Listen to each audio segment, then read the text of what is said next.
Plus, Ultra presents The Grey Lodge, The Arrow of Apollo, Arc 3. I'm your host, Jin the Ninja, at Wukong Reborn, obviously, but I'm no longer the ninja. I'm just Jin. You can follow the show at Threshold Saints on IG and X. Obviously, if you're listening to this on YouTube, it will be on YouTube. And make sure you like and subscribe to the show at Threshold Saints. You can find all of our episodes. An episode with one of the co-hosts just dropped, Solar Exile, and CJ, who's also a part of our lodge now, but he's been my friend for over a year and a half. Um, Sinister Forces, yes, the name of the Peter Lavenda book. So everybody can check that out. Also on the YouTube or on Spotify, Apple, wherever you get your podcasts. And I'm really happy to be joined by both Eros and my boy Joshua the Branch, both of whom I bigged up on the episode I just did with Jules on Grey Pilled. I said he should definitely have both of you on.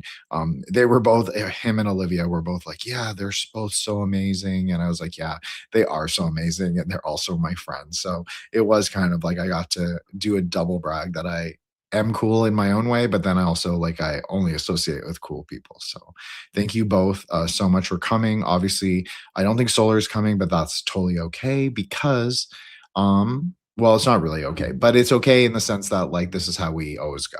So and Vanessa's out sick, so we'll obviously mention her right off the bat. Thank you, Vanessa, for participating in the first two. This is indeed the finale for Battlestar Galactica. But we did 2.5 hours for each episode. So I feel like we did the series justice. I mean, 4.5 seasons, how much, and a mini series, how much could we talk about it? And like, obviously, this will be another 2.5 hour series. And I feel like we'll be able to sort of conclude the major points of the metamagic and the sort of Gnostic ideas within the reading the series as a sort of a film text. We'll be able to resolve all the questions, or at least discuss the questions that may have arisen. So I just want to do a little bit of housekeeping. Eros just asked me pre-recording about what we are doing next. Well, I haven't quite figured it out, but I've given this answer several times on lives, so I'll give it right now. I believe what we are doing next is either Apophenion Part 3, so conclusion to that series, which it does require, or it will be the beginning of a new book club series with Michael Hudson's Temple of Enterprise, which is about the history of debt, usury, and money, which I think is also very relevant. It's also our first explicitly political text, although it is a more left wing text, but I feel like we can read it more from our slightly right wing or and metaphysical perspective, obviously. So we're going to try and do that. And then we might continue with our speculative anthropology series of magic, where we did formerly Southeast Asia. So we did a 3-part series on that. But I have another 3-part series in mind, which is to begin with is Father Blackhawk and the Indian Saints. Part 2 would be the Borderland Saints, and 3 would be a very special gentleman saint from the Espiritismo traditions of Central America, who I'm not going to say, but I promise it'll be a great series. So one of those will begin next week or end, depending on how you look at it. But we will definitely be doing one of those. And I hope everybody can come for that. In terms of saints, other than the Peter Lavenda named episode, Sinister Forces, with co-host Solar Exile and CJ, you can also expect an episode to drop this weekend by feminist writer, Jennifer Ostapovich, who was cool enough to come on the show and sort of take a chance on unknown podcast on I can't even speak on an unknown podcaster just like me. So thank you, Jennifer. I'm sure she's not listening to this, but if someone who is part of that alt-lit crew is listening to this, yes, Jennifer did come on my show. It's going to be a great episode. I've got a great title card prepared. And shout out to Cassandra in the chat, who is not only our resident tarot. She does a lot of astrology. She knows a ton of astrology. She knows a lot of Kabbalah. Her and I definitely bond over the Kobol. We are definitely both Kobol players in our own way, and we bond over that. But we bond over a lot of things because she's also my good friend, and I also consider her co-host on Saints. So I just want to say that. And Vanessa, obviously, as I said, she came on and jumped on two parts of this series. So the, check out Vanessa's Etsy at Truth and Dies, or on her IG at Truth and Dies. And I'm again so humbled and thankful to be joined by Joshua the Branch, who is a podcast legend, at least in our little circle. He's got tons of experience, and it's crazy. We've been doing this for almost 3 years, friends for pretty much not three, maybe 2.5, but a long time anyways. It felt like ages.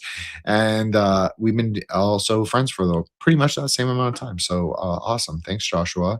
And then Eros is amazing. She has her own content.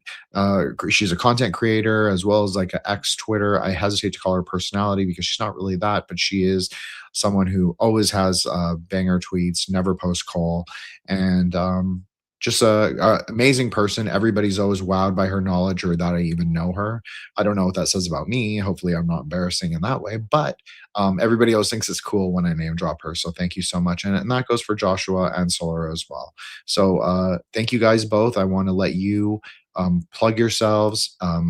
Any work, any links, of course, your main accounts and Eros's YouTube are in the show links. So if anyone wants to check them out, and of course, like and subscribe to everybody, follow everybody.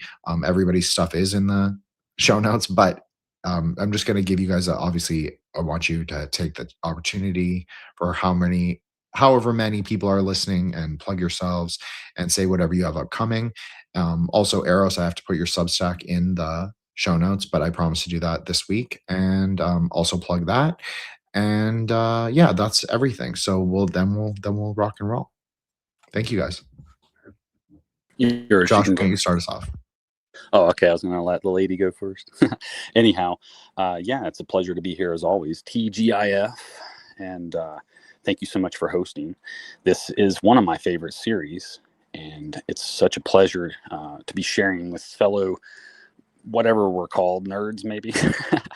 But I had never seen the old one though, so if you ever think of anything to mention from the old one, please be sure to mention that. And again, it's just nice to be here. And oh yeah, check out Vanessa's Truth and Dies shop. I got a nice set of 7 shirts from her, tie dye, and then also can't remember, Cassandra in the chat. She sells pretty nice jewelry as well. And I've gotten several gifts for family members from her. So yeah, please check those out. Thank you, Joshua. Really appreciate that. Yes, I forgot. Cassandra does sell jewelry. I'm so sorry, Cassandra. Yes, check out her Etsy store.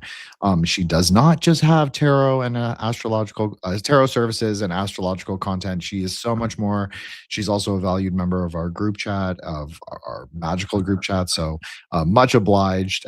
Thank you, Cassandra. I apologize for missing her Etsy, just like I apologize to Eros for missing her Substack, but I will include it in the show notes this week. Okay, Eros, why don't you go for it? Well, thanks for the introduction. There's no way people think that it's cool when you drop my name, but that I'll take it. I was thinking when you brought up like all these ideas for a show, I mean, I wonder if if anybody has a that they want to see first or whatever, you could always just comment maybe what you would like to see.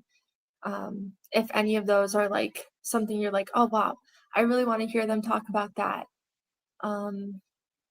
But yeah, I have my YouTube Eros up, and then my Twitter Eros to Ethos. I mean, I post Cole sometimes, but you know, I like heavily edit my Twitter all the time. I'm like, I probably delete like 70% of it, but it's fun. I just have fun with it. Yes, I still have not watched this show, so I'm gonna be pretty useless in discussing it somewhat, but luckily there are things in it that we are still able to end up discussing pretty heavily, like all of the Greek affiliations, or like the Greek god affiliations, and a lot of that stuff, which has been really fun. So I'm excited to see what we get up to tonight. Thank you so much, Eros. And let me just say that people do get excited when I say I know you. They're like, "Oh, she's so hot," or they say she's so smart. I've gotten both things, I swear, in the podcasting. So, and I'm like, yeah, she is smart and hot. So there you go. Um, Okay, what was I gonna say? I also edit my own Twitter. I'm not like hugely popular or anything, but like I feel like sometimes I have a good one in me, a good, a good tweet or a good post. So yeah, I feel you on that. It's a curation. That's what it is. Timeline curation. Very metamagic, as we always say, because we come in consent, transcending time and space to be here together, and everything we say, of course, is speculative. But I think I want to say that Eros has never been useless on this episode or any others, but on this episode, she doesn't even need to watch one episode because it's all about the Hellenic stuff, but it's the Hellenic layer taken much deeper, taken in much more at a platonic layer. So one of the, I think the first episode that we did for BSG, it was Solar and I and Eros, and we were just both Solar and I were both just throwing sort of Hellenic ideas from the show onto Eros, and Eros would just like kind of run with it and interpret it, and it turned out so great because it matched literally everything that the story was saying in the show. So, and of course, Joshua brings his scripture knowledge. And this is what the show is. It's truly a theosophical enterprise or like a theosophical sort of endeavor. I mean, the show is syncretic. And so it really marries a lot of ideas of obviously the show is based on the Book of Mormon, and the original series from 1978 is Mormon. And you can see I used, yes, as Frau Blucher, our very, very lovely poem maiden, we'll call her, from our group, and she, a very valued member of our group, also my personal friend, but also a valued member of our group. And so she said, "Baby Hatch Zarek as Apollo."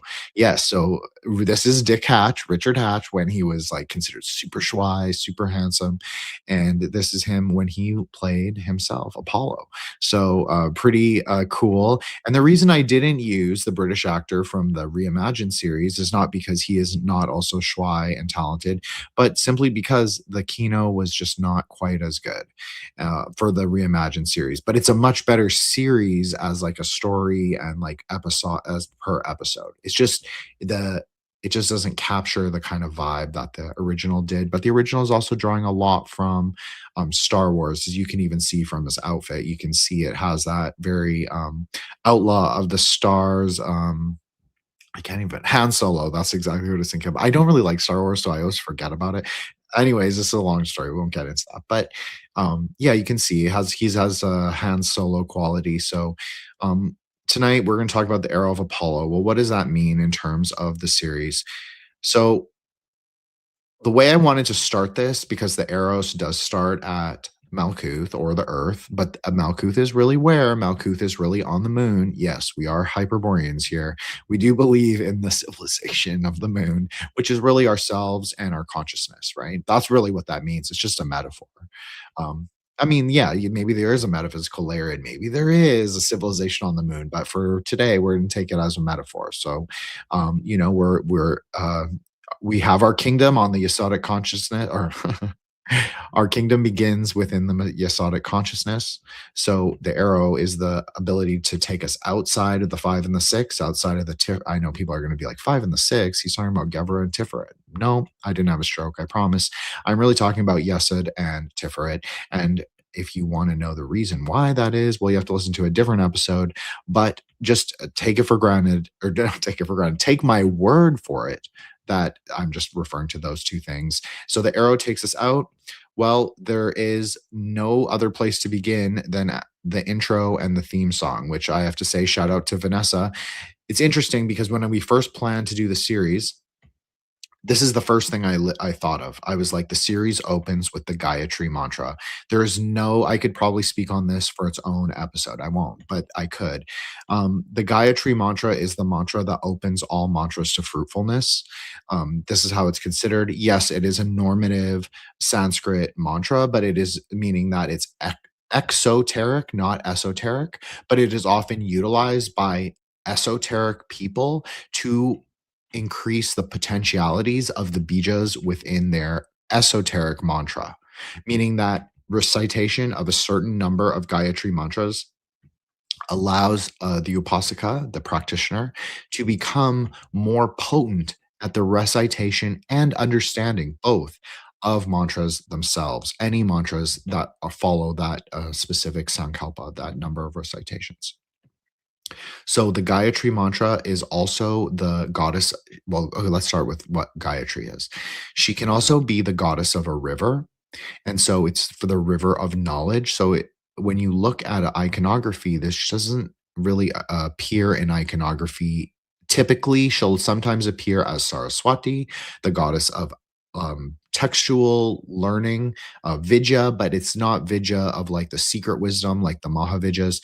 It's the vidya of the Vedas or vidya of the Upanishads. So it's the knowledge of the normative orthodox text. So she can appear as a lesser goddess in her retinue, sometimes in her iconography, but she can also be syncretized with the goddess Ganges. So if people are familiar with the Ganges River in India, you will understand Saraswati is also a river goddess. Originally, in the pre-Vedic days, Saraswati, her worship became primarily, it was about a river. It was about a river, and the river, because the river, water is life, right? Like everybody is kind of familiar with that phrase. Water is life, and women carry the water to give birth. So it's sort of part of women in a way. They're much closer to water in general. This is obviously not true for everybody, but this is true for a lot of them. Hey, may I interject real quick? Absolutely, please do, and So feel is free, either of you, space- to anytime. Is space itself, in that sense, somewhat of a feminine womb of sorts? And I guess that's pretty much my question. Yes. Yes. Well, Sorry, yeah, so Eros, go ahead. So it's like an archetype kind of thing then. Okay, cool. Eros, do you want to expand on that? I apologize. I didn't mean to say yes at the same time. No, I was literally just gonna say yes, but yeah, we can talk about it. I mean, yeah, like you have Nui, or you have the fertile Gaia, the fertile ground. The feminine is, or even like a memory matrix. I would say the feminine is largely associated with space, even like chaotic empty space. Yep, I'm just gonna riff off this. It's such a great point. Thank you, Eros. I know I put you on the spot. No, it is. That's exactly what it is. This is the deeper tantric idea, is that the feminine divine consort, the Shakti, if you want to just put it in more gross tantric terms, and by the gross tantric terms, I'm obviously talking about Indian tantra, not Buddhist tantra, which is a little different, but this is the perfectly fine explanation, is that the consort really is space. That's really what she is supposed to be, wisdom free in space, liberated unto space. And then when she joins with her consort, who also is space in one way of thinking, like he's time transcending space. And so when they are joined together, what is the space between them is love. So that's why in Buddhism, at least, they're always depicted in consort yoga in Yab Yum, because they're in love, and that's what sort of is the governing force of the universe. So yeah, so she is space. And when she's depicted alone, I might throw up a icon in a minute if Joshua or Eros wants to take over for a second. But yeah, that's exactly what it is. And that's also the Zimzum. Like you and I have talked about this, Joshua. I'm sure Eros has heard me say it. I've said it so many times. Is the idea of Zimzum is the best example of Zimzum, the expansion and contraction of the universe, is a womb. Well, what is a womb if it does not have the empty space within it? But it's still contained within something. And it's also massless and luminous, which means it is not nothing. It is a direct refutation of nothingness. So in Buddhism, we would also say the same thing about a womb, is that it's the best metaphor for emptiness, because emptiness is never nothingness, but as I said, luminousness and masslessness. So you have to think of the Gayatri mantra as the river flowing from, this is how I think of it. Well, whether anyone else does or not, that's totally up to their will. But how I think of it as the river flowing from Dath, you will see on iconography of Shiva. Again, I will put up an icon of this in a few minutes. But you will see on Shiva's for crown, his like top root. It's like he has dreadlocks, so it's like a root. It's like a top knot. Sorry, I couldn't think of it. A top knot, like a bun. So it's on top of his head. He'll have the crescent moon, but in a very specific way. And so the crescent moon on Shiva's head doesn't actually mean the crescent moon. It actually refers to the eclipse. A lot of normative Hindus don't even know this knowledge. This is often why I developed an early reputation for fighting with them, because a lot of their iconographical knowledge seems to have, I don't know if it was ever really there, but someone knew. But it is also really interesting to point out as sort of a side note, tangentially related, is that a lot of the iconographic companies still to this day were actually owned by Jains. Jains are notoriously tantric, at least in their secret sort of priesthood and the way that they understand the universe. Like the further you go in Jainism, or Jaina is what they call it, the further you go inside of that marga, the more tantric it becomes, just like the other tantric paths like Buddhism or Indian Tantra. But with Jainism, it tends to just be part of the you're just gaining secret knowledge as you move through. Whereas if you move through with Indian Tantra or Buddhism, you don't necessarily gain greater knowledge of the texts. You don't even necessarily gain different teachings. It all depends on the realization of the student. But if you move through Tantra in a Jain sense, you actually are gaining, at least conceptually, higher knowledge. So they are actually introducing you to the secret texts right away. So, well, not maybe right away, but they're introducing you along your path. So that is very interesting. And a lot of Jains do have, like I would say, Kabbalistic knowledge, a very, and they do also describe the universe, the multiverse, the metaverse, whatever that is, the hyperspace kingdom. They do describe it as a tree. And a lot of Jains do are involved. I think they're the second biggest demographic involved in the diamond trade. And you might wonder, what does this have to do with anything? Well, the diamond is the best metaphor for Netzach, because it is like the light shines through a diamond. And what is the Sephira but the light passing through the diamond into space, into empty space? That's really what the Sephira is. So, yeah, I think it's interesting because only someone who had like more Kabbalistic or like deeper astrological knowledge, like don't get it twisted, like Eros has deep astrological knowledge. Like she might not totally understand when I go Kabbalah heavy, but when she speaks, I understand that she's saying the same thing for me. So I just want to say that is that like you'd have to know that to like to say, oh, I'm going to be in the diamond trade in mass as a demographic, you would have to have a stronger Kabbalistic idea.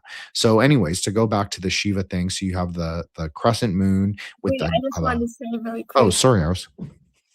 Well, we know the people who dominate the diamond industry too, they do have a very strong Kabbalistic understanding. So that's kind of funny how that parallels.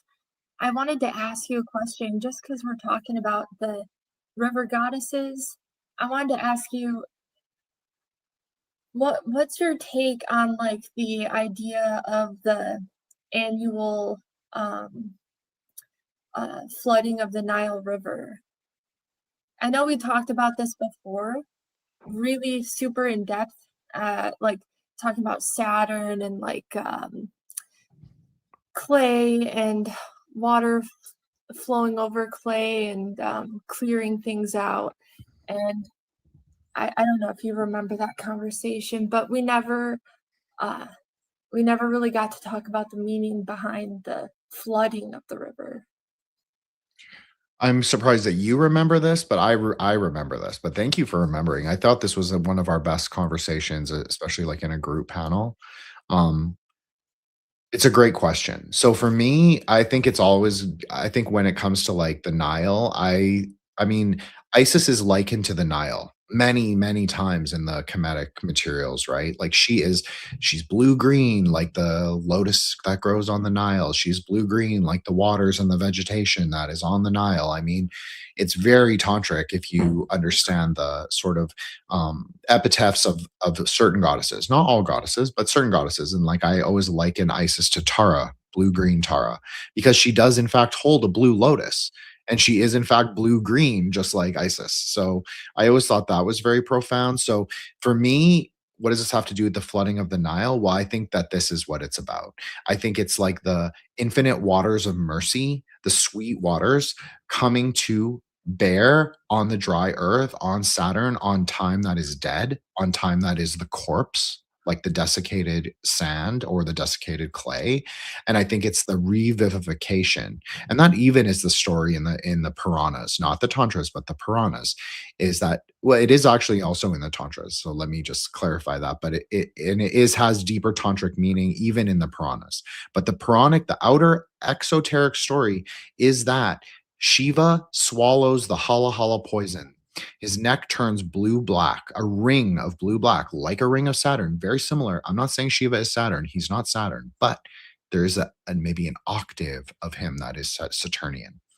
So he swallows this poison that would have destroyed the world. So he takes one for the team, you could say. He lays there dying. Who comes when he cries out for help but his wife? So when his wife sees him there, she is the great queen of heaven. She is the great queen of the multiverse. So she descends from heaven as a rain cloud, as rain, fertilizing the dry earth, which is also him. And he takes her, no, she takes his head, which his eyes are closed, and she puts his face or his mouth on her breast, on her left nipple. And from that nipple, she feeds him with the milk that remedies all poisons. That milk is a metaphor for, you could say, samsara, but you can also say for the kind of spiritual boons and blessings that only an octave of Jupiter can bring, because that is what Tara also is. She is at least related to an octave of Jupiter, not necessarily Jupiter herself. Obviously, she is a star. So in the tantric way thinking, she is higher than the planet, but she definitely is related to Jupiter. And in the Vedic story, which is much older, but it's not necessarily the tantric meaning of the story, but she is actually the wife of Jupiter, the wife of the planetary god of Jupiter, maybe not Jupiter himself, but anyway, so it's definitely deeply related. And you can also explain this in Kabbalah, is that the relationship between Bina, Saturn, and Hesed, Jupiter, is one of perception. So knowledge and understanding, both what is between Bina and Dath, can only be understood by the mercy, the loving kindness, and the perception that is in Hesed, meaning that you must have an openness of spirit to then understand the textual knowledge. You must understand that it's imperfect, that it is not exactly what we think it means, that it isn't necessarily preserved in the way that we remember it.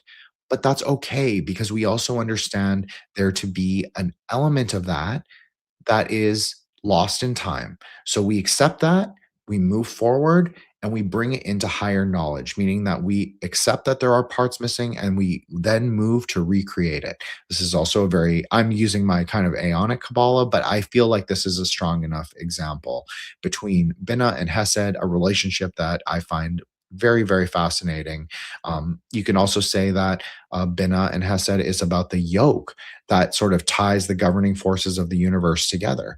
The Saturnian urge to stay static, which is not bad. And it's not static in the conventional way where you're saying that it doesn't mean stay the same. It just means that you're more rooted in material reality, whereas Jupiter is so much of the idea, so much forward thinking, that it wants to go, go, go. And Saturn's like, no, you must stop and consider this, consider history, consider tradition. So they kind of have a very interesting relationship. And I've often likened it to that of the Tefillin cord that Jews wear, because it is very much like this. It is very much the binding of love into Ahava. It's not necessarily, I've defined it in the past as obligatory love. And that is what it is, especially when you've seen those documentaries of the Hasids and they talk about God as a kind of a negotiation. That's very much of this path that we're talking about, which is also why that Hesed is the archetype of a lawyer, which people might be surprised about. And so is Gevra in its own way, Mars. So I would say that how does this relate to the flooding of the river?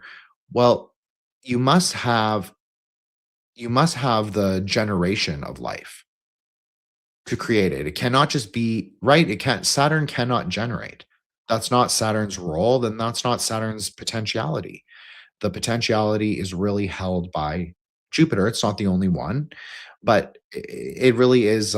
It's definitely propagated heavily from there. And there's also always a tradition of Jupiter being associated with the supernal waters, with vegetation. And this is a tale as old as Babylon, as old as Sumer. I mean, there's relationship between this kind of Jupiterian quality and these kind of in spirituality. I mean, this is something that gets really lost, I think, in a lot of discussions of Jupiter. Jupiter is a very spiritual planet. You can look at some of the herbs of Jupiter when you discuss this, like hyssop.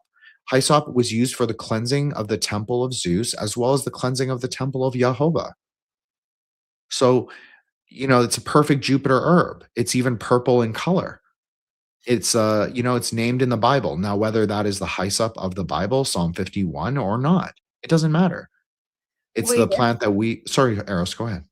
if people don't believe Jupiter's spirituality or associated with it, what do they think it is? Just like hedonism, probably. I think they relate it to money, mostly.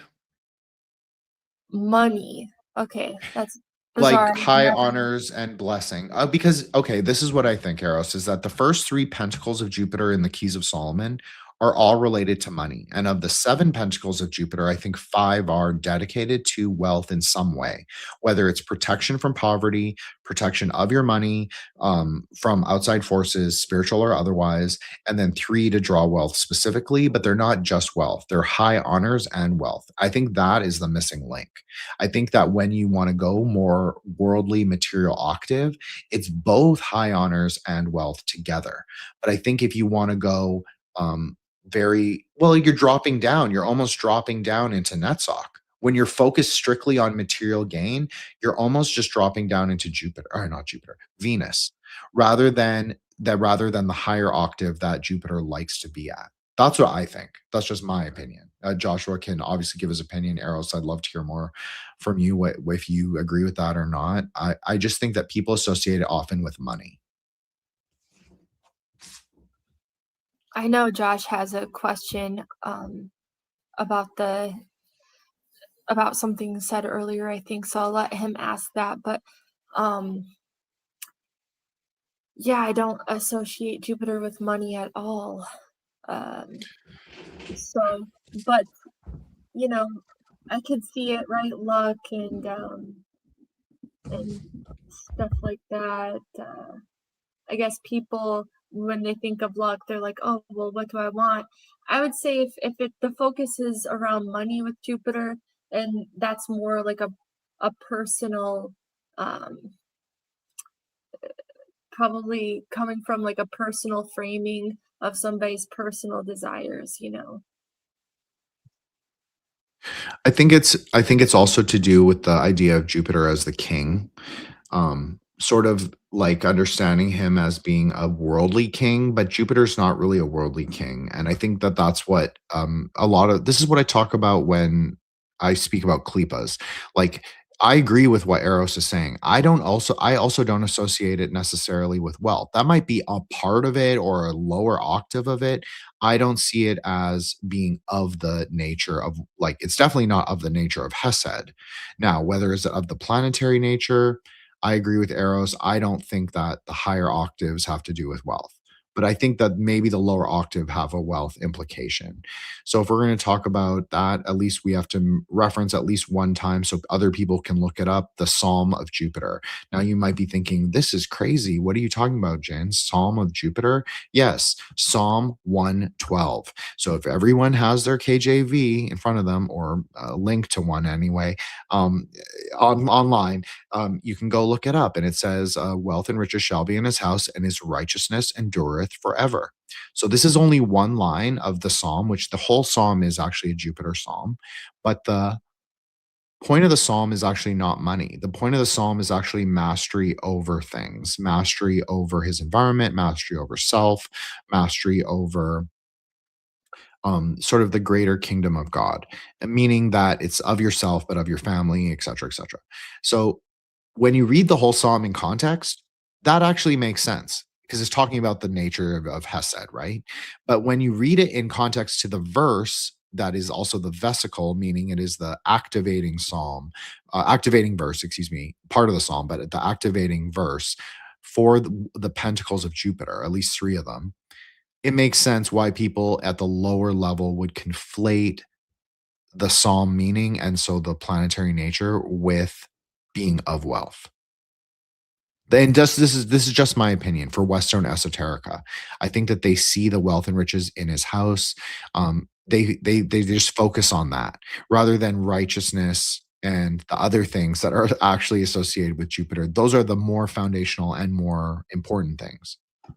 Yeah. Yeah, I agree with you, and that makes sense. Yeah, like wealth, from meaning and from um, having a certain life, you know, wealthy enough to not want. And I think that that is you're touching on it. It's wealth enough to not want. It's you're never because even if you think about it in Kabbalah terms, Hesed is not rooted in the material pillar. It's rooted on the blue pillar. So you cannot say it is about material concerns. Just like Netzach isn't Venus is not really about material concerns either. She just gets fixated on the beautiful things before her, of which she also is. She sees herself in things like gems, in things like the waters, in things like the beauty of nature, the things like the beauty of man, the feelings and the other things that are reflected that are also of her. So she's not really fixated on the actual material things just as they appear, much like the metaphor of light passing through a diamond, the refraction. She gets fixated on the refraction like a movie. So, yeah, I agree that it should not be it's not about wealth that is rooted there. It's about wealth that sort of travels with you through the marga, through the stages of your life, meaning that you should be comfortable enough where it's not a burden to you to practice spirituality. I think that is the true wealth of Jupiter. And then also having the capacity to be generous in the face of sort of the harsh worlds. That's sort of how I understand it. Also, I want to say, Joshua, you mentioned now you've mentioned three really great things. Why don't you discuss all of these three things that you've put in the private chat? I think Zodiac, Zachariah, and Zechariah, I apologize, and Parable of the Talents. Why don't we talk about all of those three things? But I'll let you talk about it. Sure. Um, I'll add to that just the last thing I entered into the chat here was so with Jupiter, I think it's not necessarily money, except in the, for instance, when Solomon was using the fallen angels to find wealth, he would find it in its raw form. And in that way, I think the pentacles are kind of doing a luck thing there because he's finding hidden things that nobody else knows about. And then he extracts that new found wealth. This is not pre-existing wealth that's already in circulation. So in a sense, there's some generative qualities to this. And then the ability to mint coinage is something that's unique to a king or a ruler or whatever. And for that matter, all the symbolism that goes along with a coin, right? But furthermore, this coin then circulates within the domain or the influence wielded by that ruler, right? Which are typically denoted by boundaries, which is a somewhat Saturnian thing. So I think there's a little bit of a give and take here between Saturn and Jupiter at times. And I didn't really think about that till this conversation. Because, for instance, a king can give titles to people. So think of how many, but we know that Saturn is associated with reputation. So a king can give an honor to somebody that's not worthy of it. So for instance, look at whenever Joe Biden is putting medals of honor on Ellen DeGeneres. He's conferring honor upon her, but we know her reputation and she's not deserving. So I'd say that's where you sometimes see two sides of the coin, so to speak, between Jupiter and Saturn. But they too have a relationship as like father and son in a way too, right? And for that matter, so in Zechariah 3, I had a comment regarding the Hesed nature of a lawyer.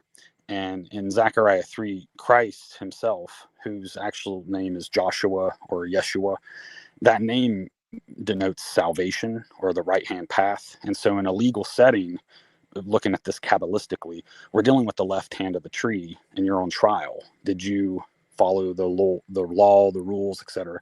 And of course, in the Zechariah 3, the person has the Joshua in this case, incidentally, is wearing filthy rags, dirty rags, emblematic of sin. And then so the judge, who in this case is like a mix of Saturn and Jupiter in one, I guess, because it's a judge. Because sometimes the king is the judge also, right? So in this case, he confers honor and says, remove his dirty clothing, put white linens and garments on him, and then, takes his sin away, basically. And so there is some type of pardoning power that the king also has. And I think that is an important thing to highlight too with Jupiter, is that this kindness can come from conferring pardons, conferring honors, conferring boons. But it's not wealth the way that you and I, or us little people probably look at wealth. It's because they don't really have their own checking account. I think they kind of have just their power relates to the parable of the talents, I think. And that went well, I guess. So let me finish by explaining that real quickly. So in the parable of the talents, each of the Lord's servants are giving talents, which is another word for wealth, resources. It's not really clearly defined what the talent is. However, I think it's a double entendre, at least with the English language, to denote whatever skills you're given by God, right? So in this parable, these people are instructed to use their talents and multiply them. And one of the servants takes his talent and buries it in the ground so that he can have the satisfaction of returning it to his Lord upon his return, who in this case would be Jupiter, I guess, right? And so the Lord returns to his estate, expecting to find each of his servants having multiplied his talents. And when the one returns with only his single talent that was given to him, it's actually taken from him and given to the one that multiplied the most, because he was proven to be a responsible steward of the talents. So whether you look at that as a God-given gift or actual wealth or whatever, that's just, I think that's a very applicable parable here. So thank you so much for letting me weave on that. You are most welcome, Joshua. And before I ask Eros if she has anything to add on the nature of Saturn, Jupiter, I just wanted to add that I think this is often where this is where a lot of the Saturn mindfuckery, the people that get really stuck on the negative quality of Saturn, I think that they take the perspective that Saturn is only negative. But you have to admit that if we're talking about the Sephira, meaning the much higher octaves of the planets, that Binah is not evil, and Hesed is certainly not evil, since Hesed is the one quality that we can assign to God, whomever that may be, loving kindness. So it directly correlates to what you said. I think you nailed it. And I think this also goes along with the correspondence to Hyssop. You mentioned the ability to pardon or cleanse people, absolve them like a secular priest of their sins. And this is exactly what a lawyer or a judge, or sometimes a priest. And yes, a priest can also be represented by Hesed. It depends on the kind of priest.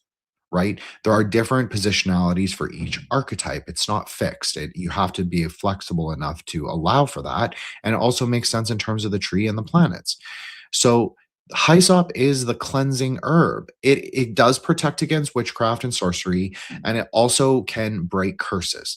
So, but these all three things mutually inform each other as a cleansing herb. Cleansing doesn't just mean purify on the exterior sense.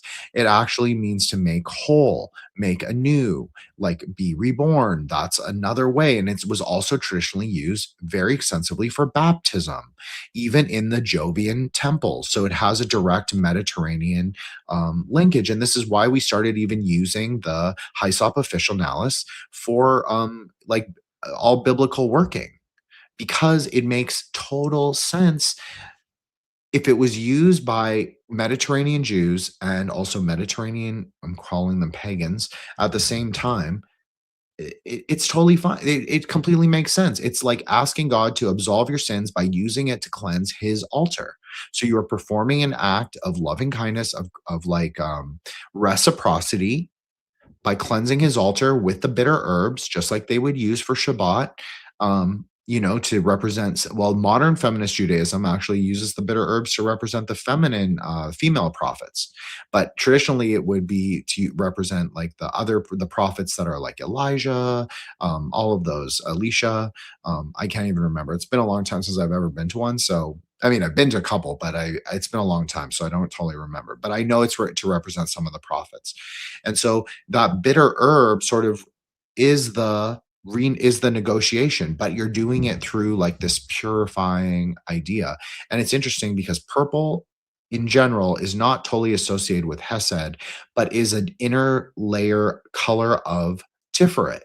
But you have to understand that the true Tiferet, the true sense of balance, of equilibrium of the universe, is called the Tiferet of Hesed. So you would have a direct blue, green, or blue, depending on how you understand a nature that corresponds directly to the red nature, which is sometimes, well, often, most often is Gevra, but is depicted anyway. So it's the meeting of those two things in synthesis, but you are relying in the tension, just like I always liken this, the aeonic cycle to a bow that is like taut with the arrow notched. So it's tight. So that's really what it is. It's Hesed is always ready to go. It's ready to fucking rock and roll. It's ready to shoot across the ocean, right? In infinity. But we hold it in discernment. So that is really what the true Tiferet is, at least if you go by that kind of Jewish Kabbalah, is the Tiferet of Hesed. So it's the balancing act of Hesed. It's not that Hesed is ever, you never put a block before it and you never withdraw it fully. It always has to be ready to go, but it has to be ready to go in discernment. So that's what I also wanted to say about Saturn, because obviously we could consider Mars to be a lower octave of Saturn in some ways. But and even if you were to say that, which I don't know if I'd be totally comfortable saying that, but yeah, I think that's one valid way to understand in a way, in a sense. But I also think that it shows that Bina has a Hesed nature. At least you can ascribe there to be a certain Hesed nature to it. If we go by Lurianic Kabbalah, which everybody in the chat at least knows that I much prefer those style trees, or the post-Lurianic trees, like DCS style trees. There is a secret path, like Rabbi Lurius did posit a secret path. He wasn't the first one and he wasn't the only one. So let me just say that as I expanded in my Kabbalistic knowledge, the more that the tree that I'm going to call it experienced, the more that tree sort of reifies itself. The more I look back at the wisdom literature, the more I see what I saw was like other people were talking about. Not everybody, but I see other people referring to the tree in the same way. And so there's always been a path. If you go by Sefer HaBahir, there's always the Book of Splendors. There's always been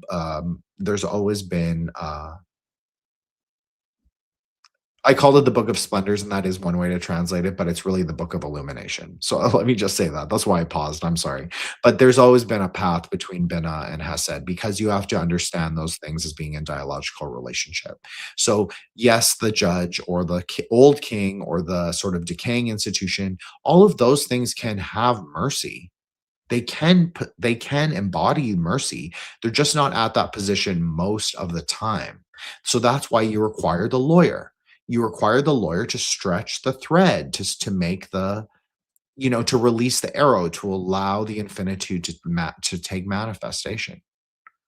So that's what a lot of people don't understand. Like, a lot of legal processes are very Kabbalistic in general, because as I've often said, maybe in a lot earlier episodes of the show, but the battleground and the courtroom and the carnal ground, those three are all three the same thing. It just depends on your perspective, on your view. But you have to understand how they all interrelate, and maybe in a non-dual way, they're all the same.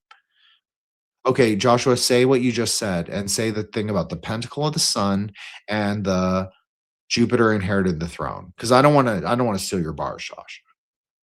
All right. Yeah, I'm having some epiphanies. I really appreciate this. Yeah, Frau, I can never get that name right, so forgive me. Fraulein, Frau Blucher, I'll just call her Fraulein. So mentions the weight of a talent, kicker, I think.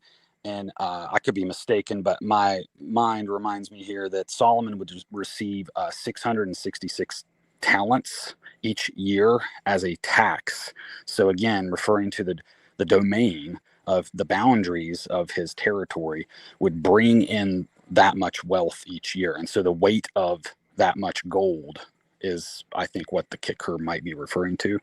And then furthermore, the pentacle of the sun, or maybe it's more correct to say the magic square of the sun, I think totals to 666 when you add up all of the numbers. I could be wrong about that. Again, I'm not sure if I'm getting this right or not, but I know that Sorath, or the pinnacle of the sun, is associated with that number. So I was thinking in my mind, okay, so if he's collecting this amount each year, then we know a year is associated with the sun as well. So and of course 12 tribes, right? So kind of bringing this back to Battlestar, I guess. So as the sun travels to the ecliptic, he's collecting 666 in talents. So I think that was everything, right? And then the other thing, I had an epiphany a moment ago. Oh dear, I see a small baby skunk. Good Lord. I'm outside. Anyway, it just occurred to me that Jupiter inherits his throne from Saturn, because we refer to Saturn as thrones, right? And those far-reaching bodies that are not influenced by others, right? So they kind of have a sovereignty. I think that's maybe what sovereignty is kind of like, right? Is you have the ability to not be influenced. So anyway, thank you so much for letting me weave on that.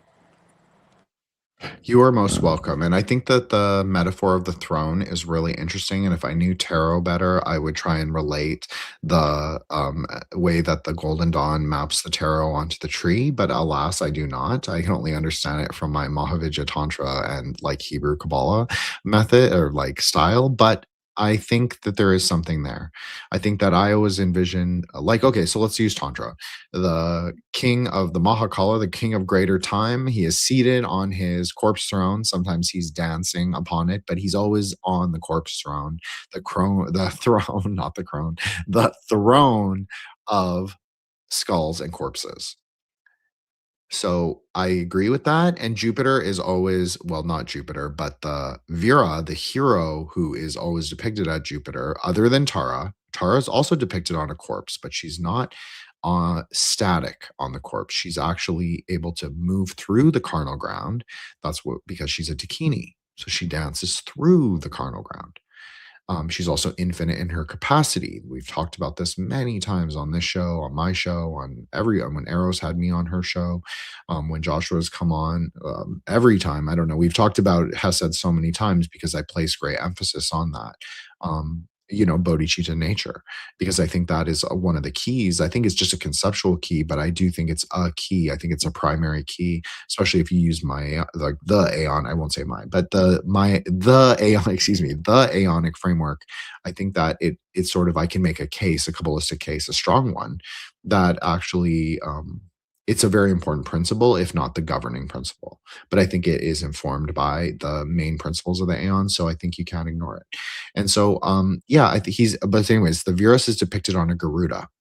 So the Garuda is the Thunderbird. The Garuda is the Thunder Flash. It's the whole story of the Garuda is their sound, their bija, their sacred seed syllable, is actually the sound of the space cracking open and allowing the sound of thunder to penetrate through it.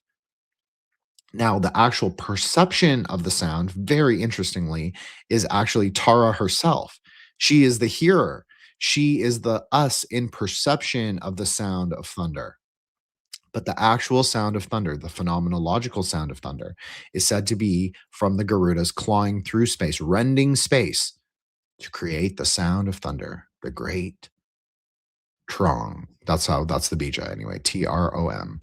So anyways, I think that's really true. So he's always the king of Jupiter. Anyways, what I'm trying to say, he's always flying through space in infinitude as the Garuda, but we can only fully understand him in perception. So this goes back to the original thing I was saying about Shiva and Shakti, or Shiva and Tara, is that Jupiter can keep moving in infinitude, but it doesn't mean anything unless we can understand it.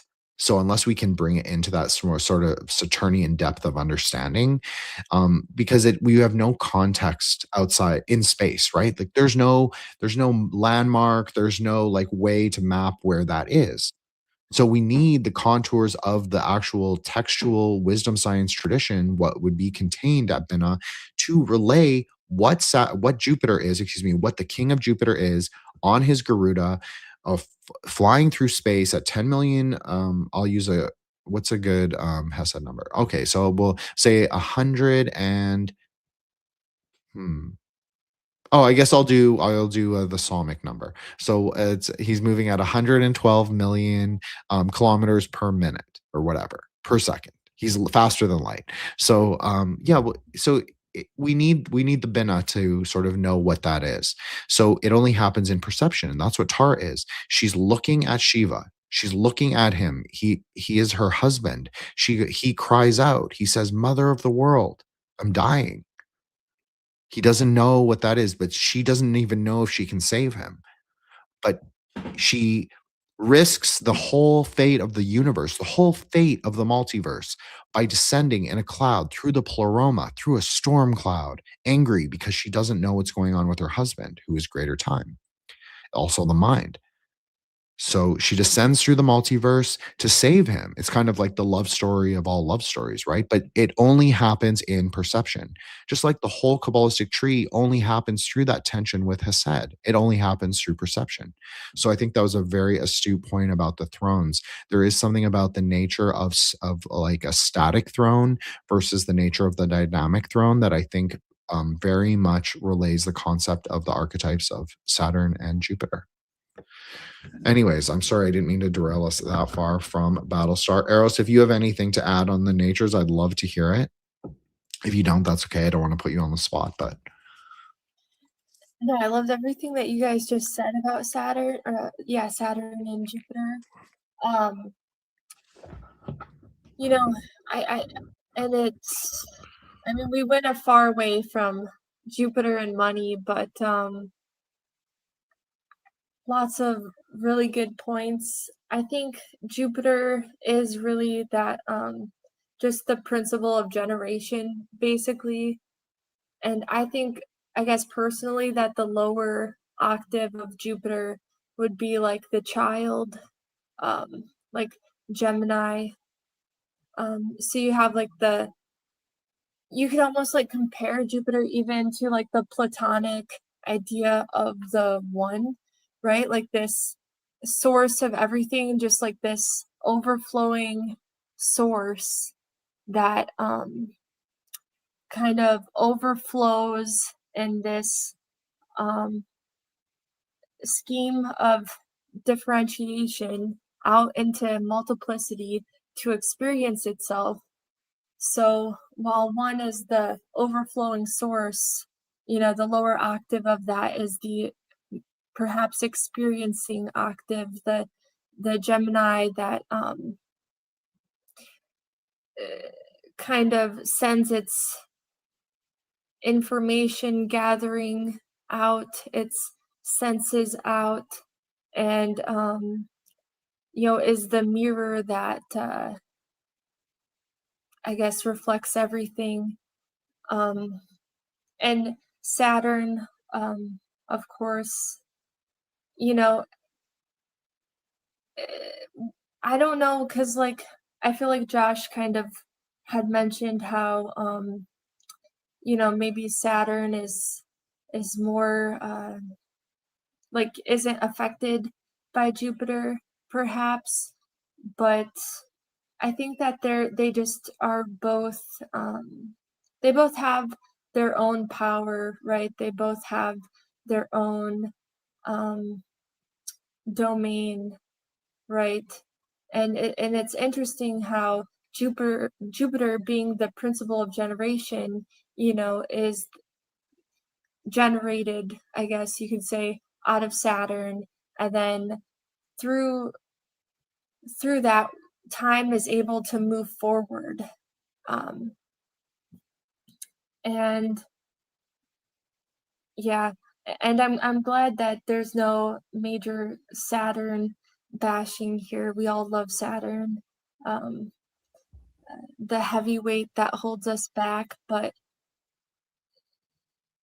I don't know. I think it's kind of a blessing. Everybody just wants to race forward and speed run everything, and people are entirely too hard on themselves, and it's okay to relax into the Saturn sometimes. And I feel like even Saturn is probably misunderstood.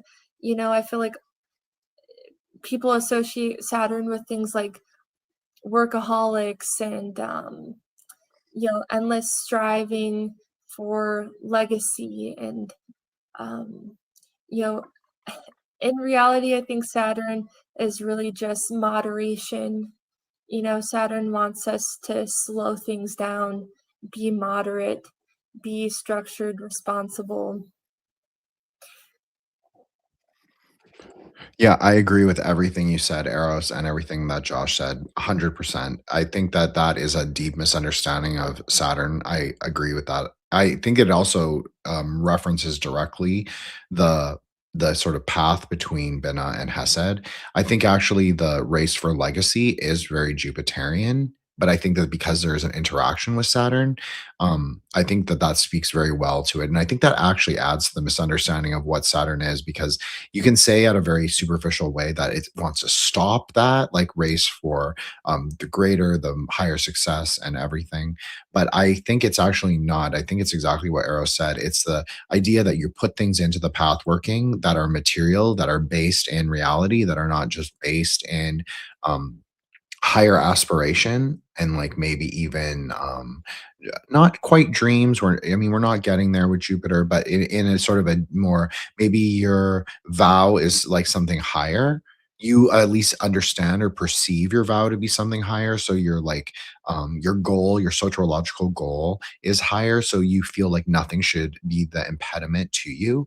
So I feel like that perhaps is also the why people lean into the Saturn bashing. Obviously, no magician, no real magician is going to bash Saturn, because Saturn is probably one of the more important planets, if there are such a thing, just in terms of people who are interested in like magic or just the working of the multiverse. Simply because it's such a potentiality for like materialization and to bring things into reality. It's not that it's the only one, it's just that it is such a gravitational force.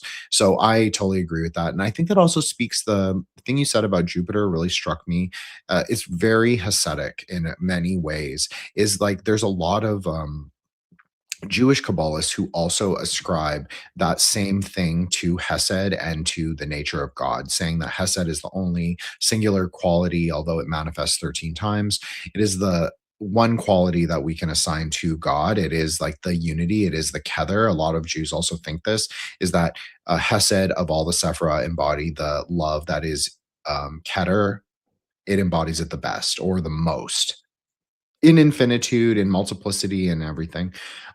I tend to take a more conservative approach than that. I agree with that. I agree with there's a idea there that I understand where where they're what they're thinking and their logical and their logic of it, and it makes sense. But I also take a more conservative view myself. So you could say I believe it. I understand that to be true. I recognize it, you could say. But I also think that it's probably not the highest, it's not the best way to always explain it, simply because people tend to get lost in the misperceptions they have, because it is a lot about perception of self. There's something reflexive, again, that Saturn Jupiter connection. There is something reflexive about like witnessing, perceiving yourself in the waters of creation and seeing who you are, where you are in the story, where you are in the great Leela. So I agree with everything that everybody said. And well, to bring it back to Battlestar, why don't we say this? The arrow of Apollo is literally the thing that leads them to Earth. Like that is what they need to insert into the tomb of Athena, and they put it in. I think they put it into her hand. I think that's how it is. They put the arrow of Apollo into the hand of Athena, and the arrow illuminates, and it literally illuminates the sky in this room, in this small temple. And it doesn't just illuminate the sky, actually, it actually teleports them to a sort of interstitial place where they are able to view the sky as it was like a few thousand years ago. So they can then use the stars as a map to find this blue green. Remember, that is so important. That is the colors of Hesed. That is the colors of Jupiter. Jupiter can also be described as gold. I've always wanted to point this out, but I always forget. So this is also sort of referring to what Eros was talking about and also what I was talking about. But it refers specifically to what Eros was talking about when we're saying that Jupiter can also refer, Hesed can also refer to Kether. But it can also refer to the Hesed as the Tiferet of Hesed, meaning that what Tiferet is, the sun, S-U-N, what the sun is best embodied by Tiferet, by the qualities of Tiferet at least. Because gold can appear at both Keter and Tiferet. So, and it is a solar planetary metal, but there's a higher octave of gold too. And so I think that's really interesting. And I think it's also worth just saying, because I think people forget that, like, the planetary natures and the Sephira, they have different qualities, but they have to kind of be brought into a kind of logical consistency. So anyways, what I was trying to say is that a yellow topaz, yes, in Jyotisha, in Vedic astrology, a yellow topaz is considered to be the higher octave stone of Jupiter. Now, it's not the only one. Sometimes amethyst, sometimes it's blue topaz. It depends on the text. But I think, and also, of course, the famous example that I always give is turquoise, the actual stone. Yes, the actual stone of turquoise, with all of its anti-poison properties, at least speculatively, mythologically, that's what they say. The quality of turquoise is to remedy poisons. So this goes along perfectly with Tara. That is what she is. She is the mother of the remedy of poisons. Her blue-green light is said to clarify all poisons. In the Buddhist sense, it means desires, but not just that. Poisons can be external and internal. They just begin in the mind, so we deal with them first in the mind, but they can also be external. So you have all of that, and then so the gold topaz. So that makes sense, even because you can also map Apollo to Jupiter. There are like forms of Apollo that are Jupiterian, I guess, in nature. I'm not an expert on this. This is a much more solar or Eros question or point, but I'm aware of certain ideas of that. So the arrow illuminates the path to Earth. Who gets the arrow? And this also goes along with the Gayatri mantra, and I promise I'll tie it together. Kara Thrace, Starbuck, the horse who tames the stars, that's one way you could think of it. She retrieves the arrow from the museum on New Caprica, where she encounters Caprica 6, to go along with Joshua's point, as the number of the sun is 6. Tiferet is 6 in some trees, most trees. The most conventional trees that most people will understand. Now, the tree can be renumbered in certain logically consistent ways. We won't necessarily get into that, but I think that's an interesting idea. So we'll just go with that. So 666. Anyone who knows Jyotish or Picatrix will know that 666 is the planetary number for the sun. So maybe this is a lower octave. Maybe this is just planetary intelligences. It doesn't matter. This is the number for the sun. So she returns to Caprica. New Caprica. She runs into Caprica 6. She retrieves this arrow, which is named after solar deity, but also has this very Jupiter quality. She also has a very Jupiter quality. Now, something that really interesting happens with her. So eventually, she comes into her realization that she is not a human, but she's actually not a Cylon either.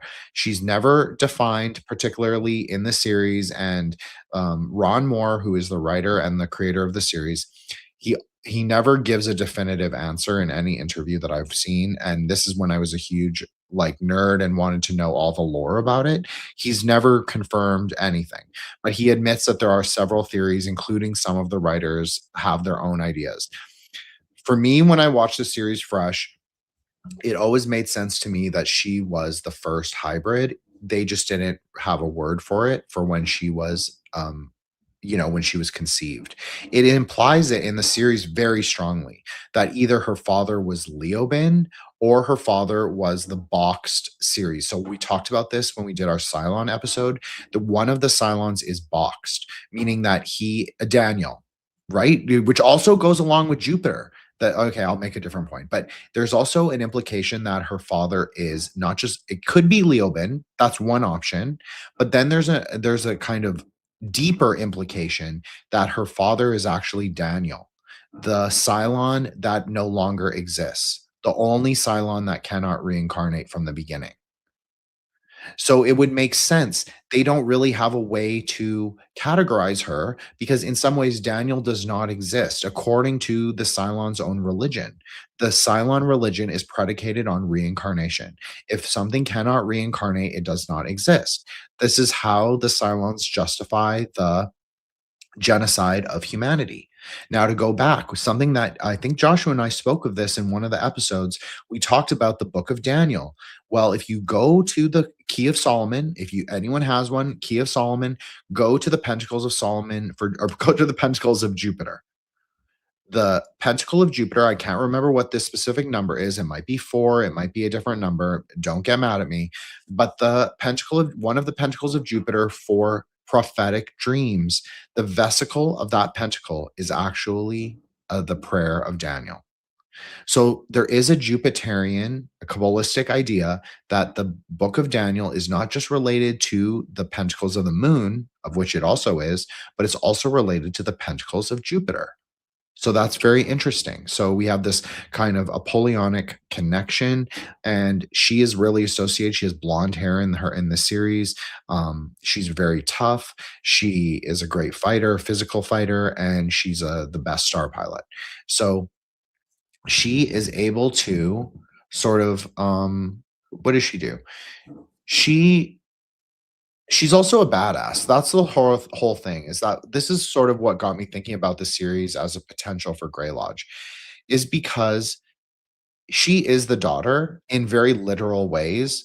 And she embodies a lot of the Aeonic qualities of like badassery. I'm not saying she's always good, and I'm not saying she's always in the right. She tends to be very idealistic, and she tends to also be very when she goes in the opposite polarity of idealism, she tends to go very nihilistic, very self-destructive. So you could say there's a Uranian quality to her as well, which is also an octave of Jupiter, right? Like I've always posited that this is not my particular idea. I actually took it from Jyotisha, but the idea of Uranus, at least one of the ideas, is half Mars, half Jupiter. And it's that sort of volatility in between those two things that creates Uranus. So that would actually make sense for Kara Thrace's character. And if I could give her any star sign, she would definitely be an Aquarius. But one thing she does, and I want to find a picture, so I'll let Josh or Eros take over for a few minutes. But one of the things she does to find the octave of Earth. Okay, so I should go back a little bit. So we're talking about music, music of the Sephira, music of the Sun, music of the Jupiter. So eventually what happens is the ships get lost. The ships stop going towards where the arrow is pointing. Now, the arrow is in her mind, meaning that the arrow is also her intuition. It's not just like a physical object. So, but she actually starts to articulate it as a song. It was a song her father played for her, and the sort of path or the map to Earth, that blue-green planet, the Jupiter, you could say, metaphor for Jupiter. That path is also in a song. So she paints. That's one of her things that she does. So she actually paints a thing. I'm going to pull it up, but she paints what looks very much to me as a Kabbalist like a Sephira. and she paints it. And as she paints it, she recalls the song her father taught her. So you could say she is actually painting the experience of the Sephira, and through that association, through that epiphania, she is able to retrace the path of the stars, even though, as maybe this is so interesting, but we were talking about space a little while ago. She's actually able to map through sound, the one element that is capable of traversing space. She is capable then, after she maps the song as notes, she can then trace their steps back to Earth, even though they are not in the fixed position, even though they are Jupiterian and not Saturnian. They don't have a relative confines on the map. They don't have context to the other planets. She only understands it from the song. But from the song, she is able to rebuild the whole map, meaning from the sound.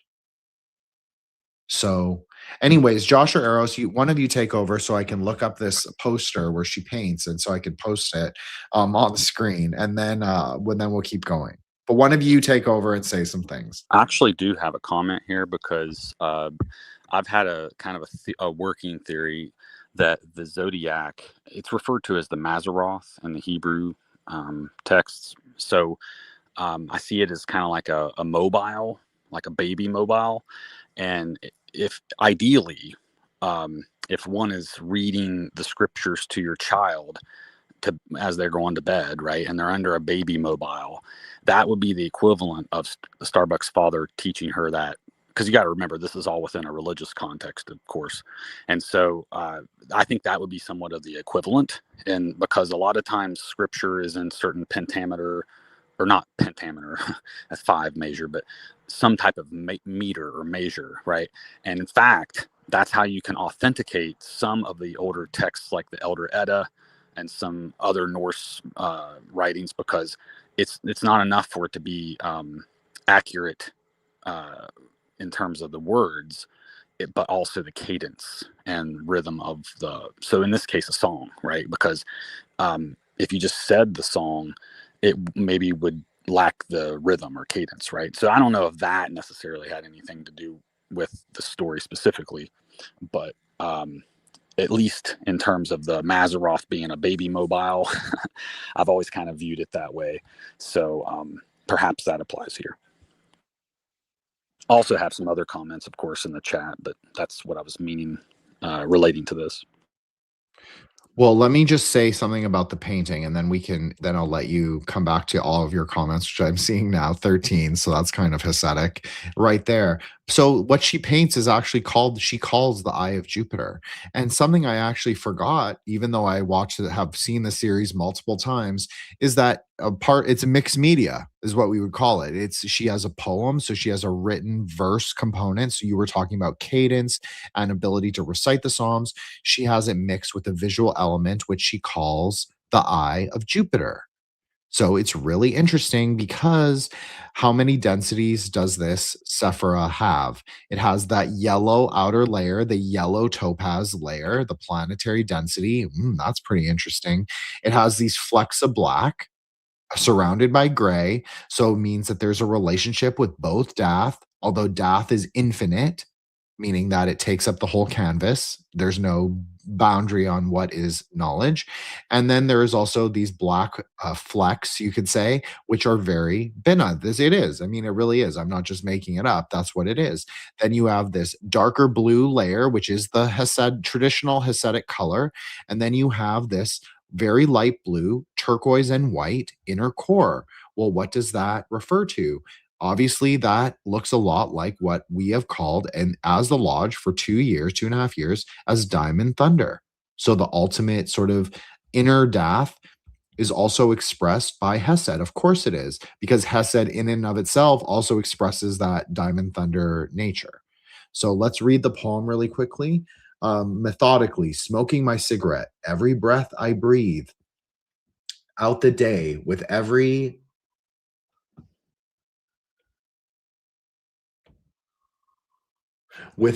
delusion I sip. Delicious sip. Sorry. Sorry. Thank you, Joshua. With every delicious sip, I drink away the night. Stroking my hair to the beat of his heart, watching a boy turn into a man. That is very Jupiterian. I never really realized it. Sorry, the text was so small on my screen. I was like, could not read it at all. Apologize. I'm turning into old man. Anyways, what is Hesed, but also the terminus for the spark of Jupiter. Eros made a great connection about like the Gemini nature, and then like Jupiter is like a bit of a more mature quality. That's exactly how Kabbalah would describe it. The spark of Hod is the heart of Hesed, meaning that it takes that boyish, kind of naughty, prince-like Hod, mercurial nature, and it sort of allows it to expand infinitely, and also to have a relationship with Saturn, and to like acknowledge who it really is. Like who it really is, not just what it thinks it wants to be, but who it actually is defined in the space of the multiverse. So I think that that's really interesting. Okay, Joshua, let's go. 13 comments. Let's see what you got. Well, I think in this one perspective, because she has a relationship with Apollo, right? And of course, she's got Apollo's arrow, so I don't think that's any kind of accident in the show. And then, as far as boy turning into man, well, again, I'm reminded of that Jupiterian relationship with Saturn. We've kind of already established, I think, last week that Adama was somewhat Saturnian in nature. And of course, Apollo being his son would be very Jupiterian. And of course, that's what Jupiter does, is overthrow Saturn. So there are some scenes, not to spoil, spoiler alert, where Apollo does kind of buck, no pun intended, his father's authority. And in fact, even borderline traitor or betrayal, where he kind of sides with somewhat of an opposition. And so I think that is maybe what she's referring to here. I don't know in which order it took place in the show, but that is kind of the process, I think, because at some point, like we said earlier, you can't have two kings, right? Unless they have their own spaces, because otherwise they have to fight. And that's just the nature of being a man, I suppose, right? Because look at nature with deer and everything else that fights. So there's always this fight for territory and authority. And I think that is kind of what's maybe being symbolized here as well. And I noticed too that there was a lot of sensory stuff taking place here. She's smoking a cigarette. You always are talking about the smoke of Ketu, so it reminded me of that.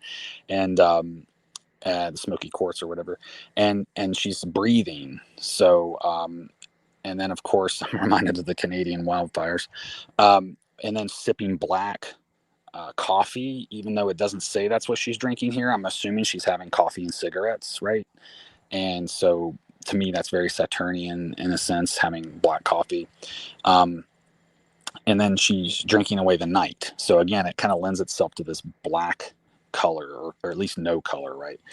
And stroking my hair, I always think of that as being very Aryan, where it's the head.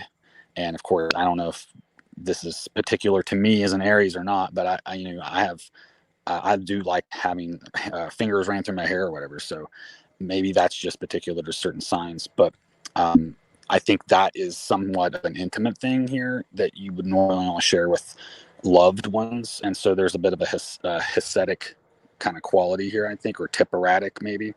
And you have to be not in war to engage and indulge in that, right? So here we have two soldiers kind of having that, love and war dichotomy here. And then furthermore, we get to the end of it here, and she talks also about her beating heart. So I'm thinking of Tipperath there as well. So anyway, those are just some of the thoughts that I had. Thank you. You are most welcome. And I also, thank you so much. Who is this? Nobody at all. Nobody at all. Okay, got you. Whoop, just watched my first video from this channel, Esoteric Buddhism, and it was part 2 until I saw this live. Pops in. Awesome. Thank you so much for coming. We appreciate that.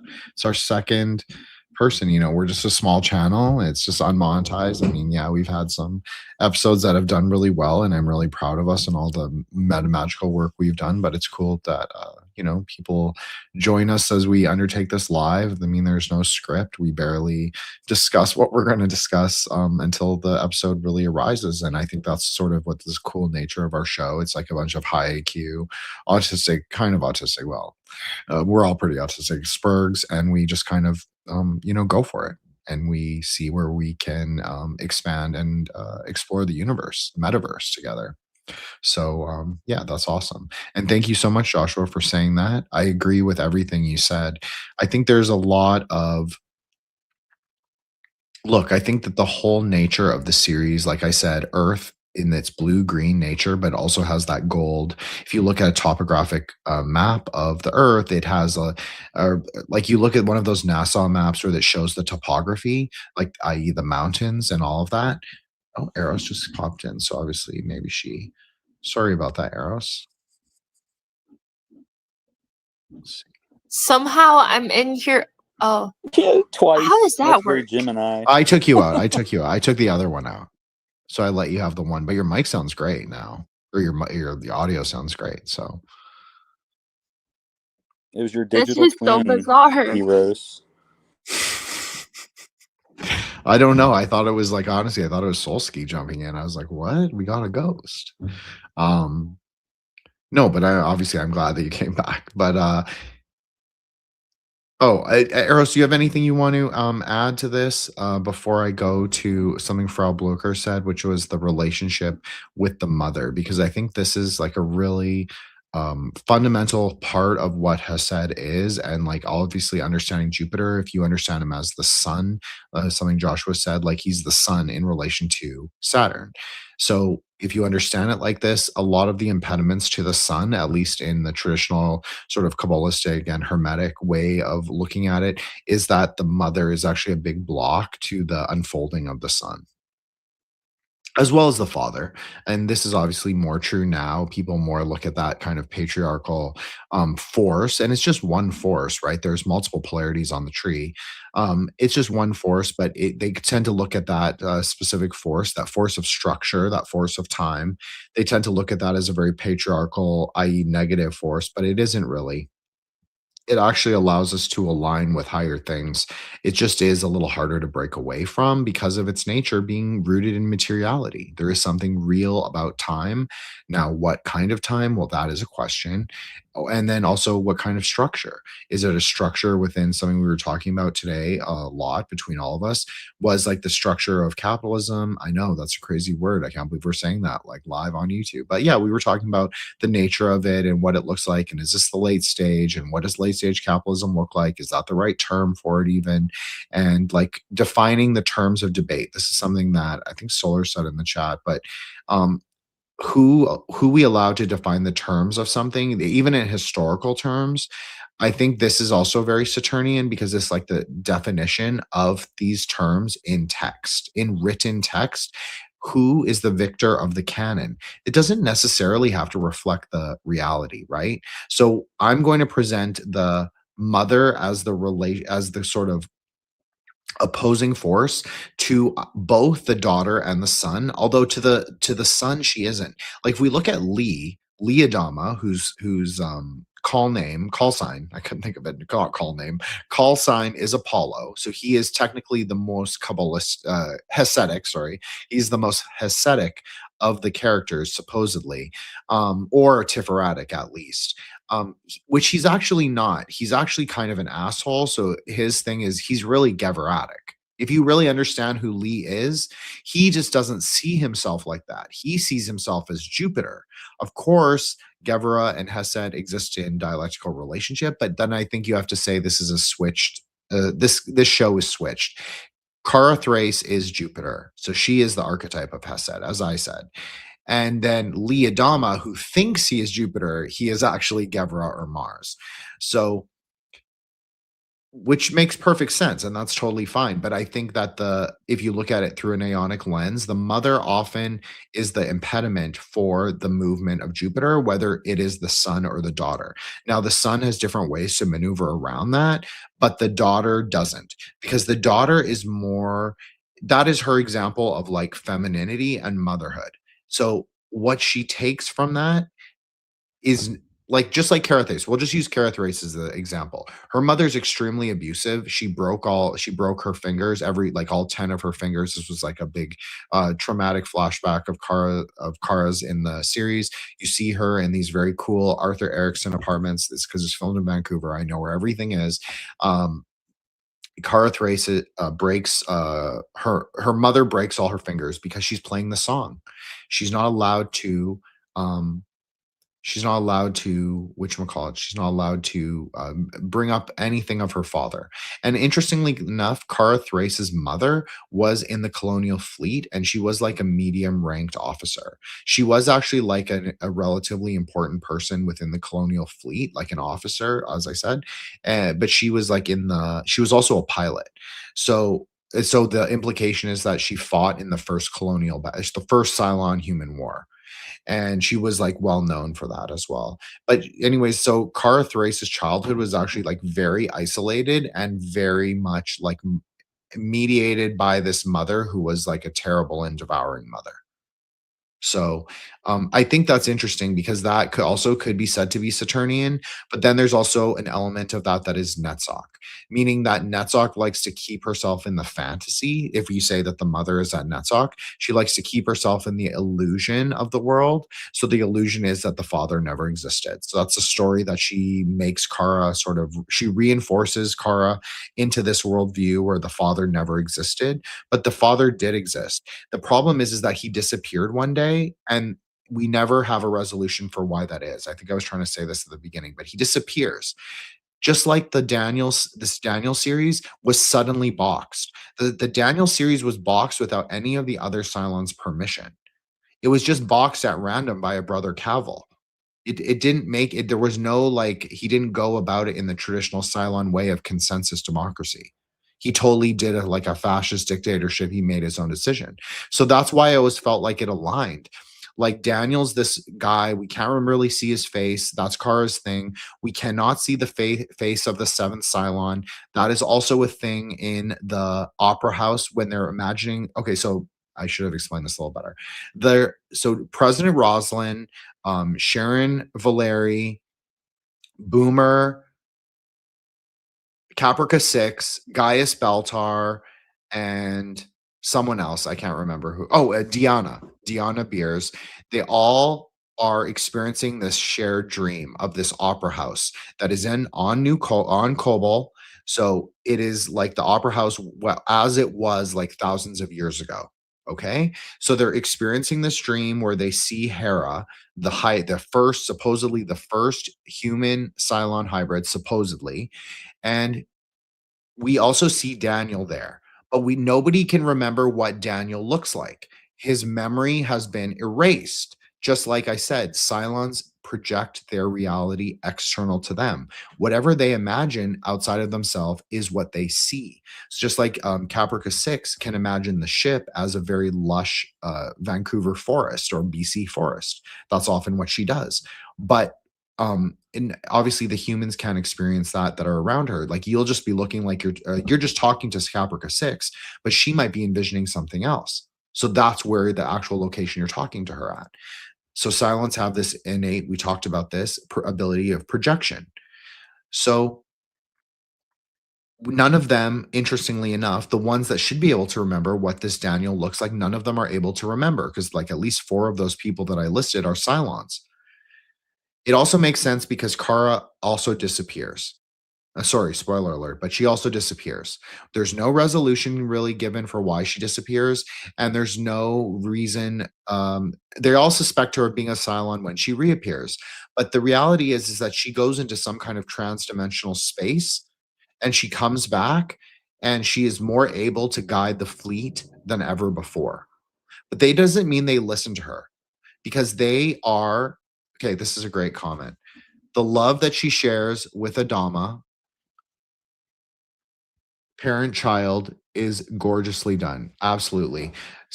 Interestingly, this is a great point by Frau Blucher. The Jupiter-Binah connection is not, there's no greater relationship, not even between Lee and his own father. The relationship between father and daughter, Binah Hesed, in this context, is the best example of that, like, kind of loving, truly loving kindness relationship that it doesn't really exist anywhere else in the show. This is like the primary relationship, is the Binah daddy with the daughter at Hesed.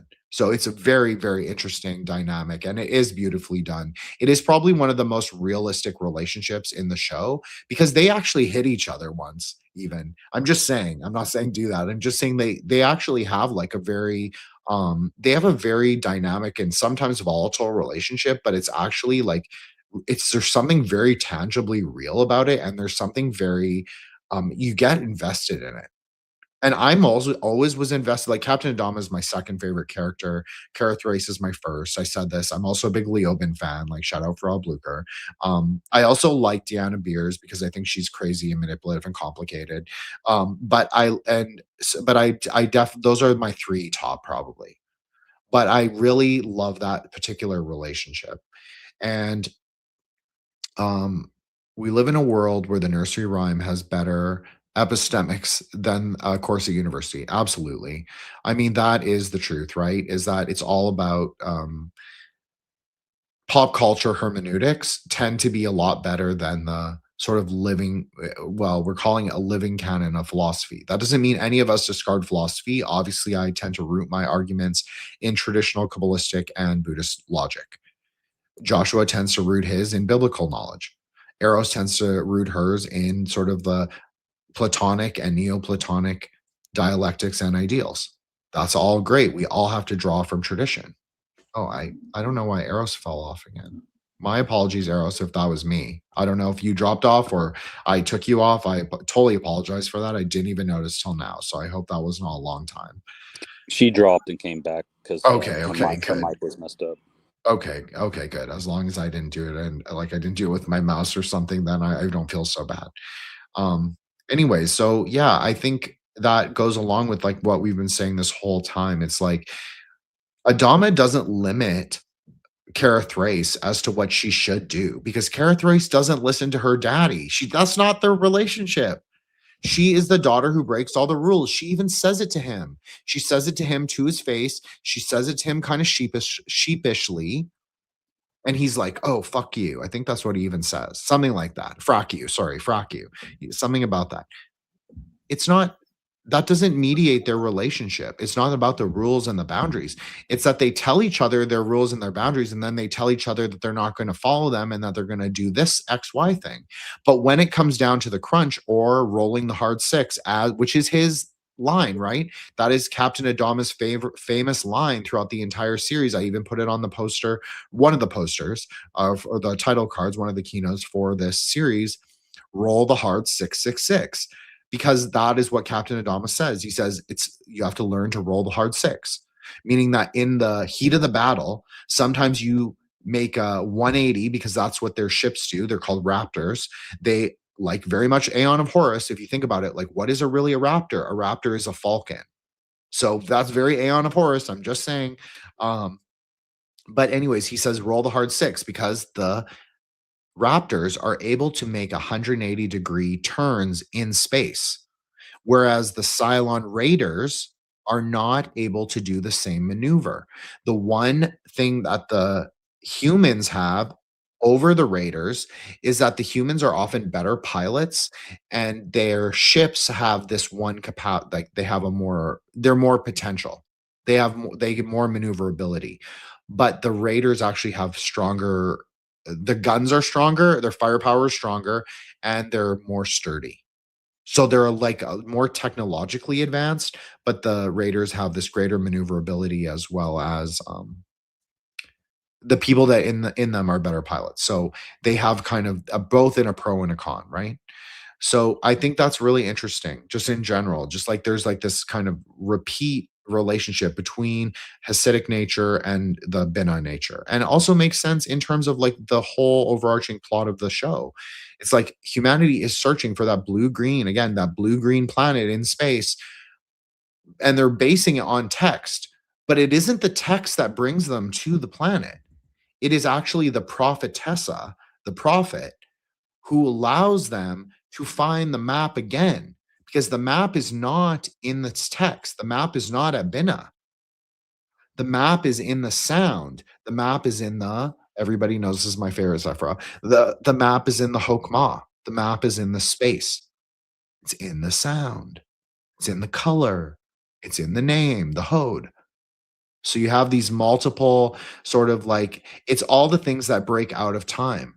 But it requires time, it requires Adama, it requires a Saturnian nature to coalesce the fleet, bring it into density, bring the ships together, keep them all together, keep them on track, keep them in mission to bring them to Earth. It requires both. Like I always say, it's Bina and Hokmah together that gives us higher knowledge, that gives us depth. It is not one or the other. That's why it's so important to always remember when you're talking about perception of the Sephira. So Hesed in any relationship to any other Sephira, or any Jupiter in relation to any other planet, the governing idea should be perception. It's something in perception of.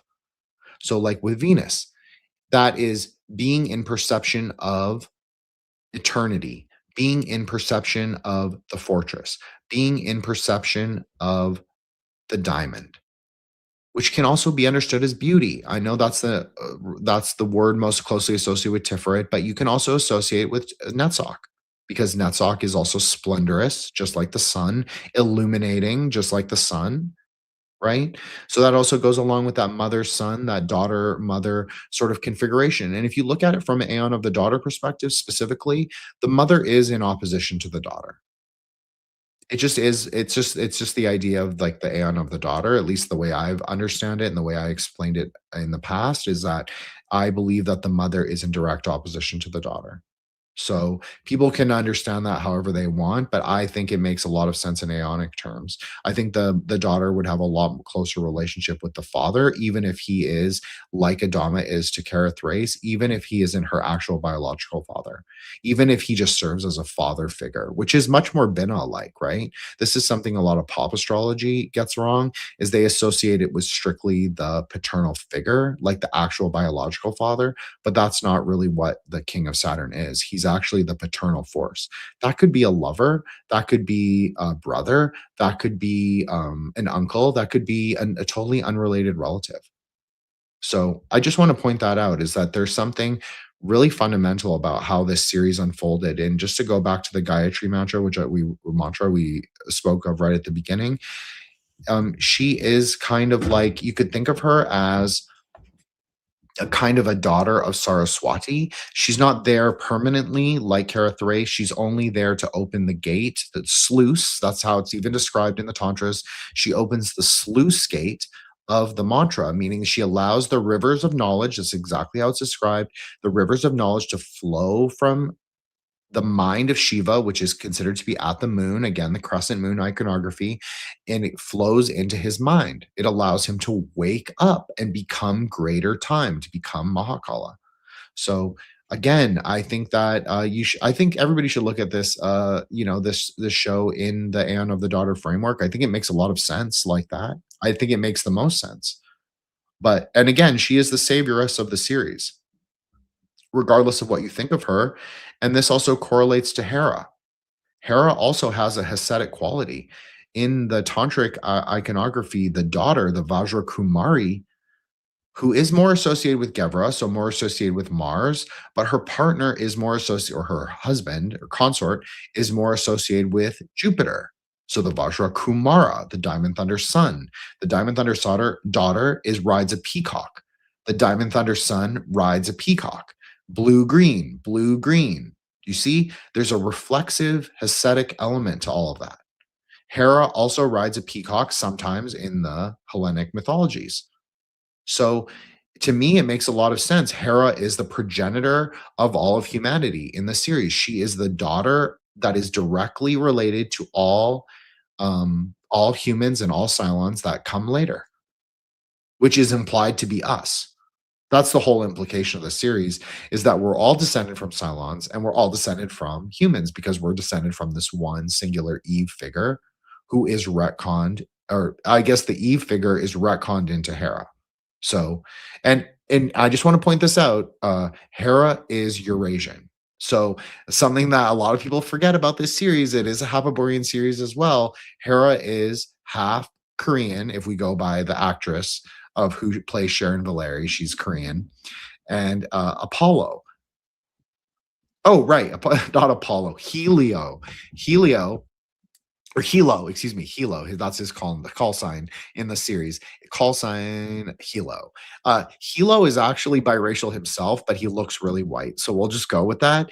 So it is like she is a true Hyperborean baby.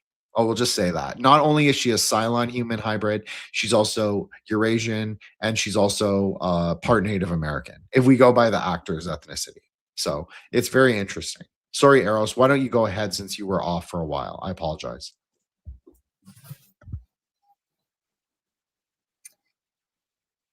Let me think. Yeah, I mean, geez, so much. So it sounds like when I was gone, you guys were talking about a relationship between like Jupiter and the sun, but also Saturn and the sun, which is really fun because, I mean, absolutely, and the effect of the mother. And so to me, it just makes me think of like this, you're born into this you're born into this world with some karmic weight, and a lot of that does seem to come from our parents, right? So like, you come through your mom's karmic portal in a sense, um and then we're built up in our families, especially by our mother, and that kind of leaves a giant imprint on us on um, how we think we should be, how we see love, how we see attachment, all of these things. And the sun is, I like to think of as the ego in a sense, or this personality structure for ourselves, or like this structure of how we believe we behave, how we see ourselves, our rules for ourselves. And so it's a very Saturnian thing. It can become a very Saturnian structure over time. But Jupiter, to me, is the planet of know thyself. And so then it just becomes a thing where you're breaking some of those old karmic, some of that old karmic weight, literally, because it's weighed down by Saturn. That stuff's like lead. And then you just move into knowing yourself in a much truer structure for yourself through the kind of Jupiterian seeking.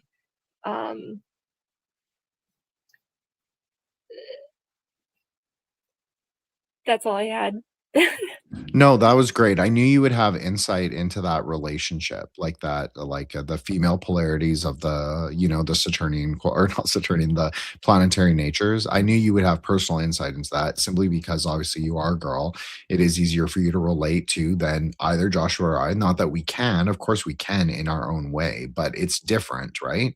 So thank you so much. I really appreciate that. And also appreciate that you've come despite technical difficulties. It's great that the two of you are here. It's honestly been kind of it's perfect that the way the series coalesced, because every single host has been on an episode, has been the kind of like the feature on the episode. And then obviously at the end, we bring the two of you who weren't on an episode together, we kind of bring you together in synthesis. So I think that is great. Now, Joshua, you posted, also, I want to say Eros posted this, breaking away from karmic weight. And I know that you just touched on it, but I think it's a really important idea. It's like, how do we break away. Now, of course, the Uranian impulse is considered to be one way to break away from the karmic weight of Saturn, but I think that there are other ways. I think Pluto is also a way. I know that's not always considered to be like a definitive planet, but I kind of like it as it is because I think it relates to death. That's Sephira, the hidden Sephira of secret knowledge. I think it makes perfect sense. Sometimes Pluto is a planet, and sometimes it's not. Sometimes it can be a very destructive force, and it can also be a very transformative force. So I actually think that there are multiple ways to break out of the karmic density. Now, I don't think that's only held by Saturn. I just think Saturn is the one who puts things into motion that allows things to manifest as karma. It's not necessarily the governor of that, how normier people think about it. Obviously, none of us are really normie, so it's hard for me to like gauge that particularly. But from what I read on esoteric Twitter and astrology Twitter, I see people sort of conflate Saturn as specifically the karmic ruler. And he is and he isn't. He's just the governor of karma. That's a better way to understand it. He's given this cosmological role by much higher forces to sort of enact the way people's path manifests, but he's not the look, anyone can break out of Saturn. I remember Eros was talking about this a few weeks ago in the chat, and she was like, it's America. We're free. We can you can quit your job, you can move, you can do a lot of different, you can make choices for yourself. Now that is at the very simple level. That sounds really simple, and it is, but it's also about that sort of you have to have the impulse to go outside of the convention. And what is the convention? Well, for the boomers, the convention was very much like stay in the same job for 50 to 60 years. So it takes a kind of a leap, an impulse, the Vega, the Vajra Vega, the sort of that chariot or that velocity, that Jupiterian push. Maybe that's also a way to break out of the karmic weight. And they even say that in tantric astrology, a lot of the planetary remedies, if you have a very negative Saturn, if you have a very negative any planet, except for Rahu Ketu, even Rahu and Ketu, they might not be able to be annihilated or amended by Jupiter, but they can be remedied in some portion through the loving kindness that is Jupiter. So one way to break out of karmic weight is indeed Hesed. So I think that's a really important point, and I'm so glad Eros brought it up. Now, Joshua, read the comment you just said in the chat about the Cylons and discuss it. Thank you very much. But don't talk about them positively. Right. Well, I don't actually know this historical context because what I was doing was looking up the names of these people because coming from a biblical background, of course, I always pay attention to the names of things. And so I'll be remiss if I didn't mention first, I looked up Adama's name, and it says here it is a Hebrew given name meaning earth or soil, and also a Hindu surname. But of course, Adam, right? So red earth, more specifically, I would imagine. And then further down here, concerning the Cylons. So I was like, well, what does that name mean? So I typed it in, and of course, it came up with the Battlestar reference, but then further down it said it's possibly also related to Cylon in ancient history of Athens, a historical figure from ancient Greece.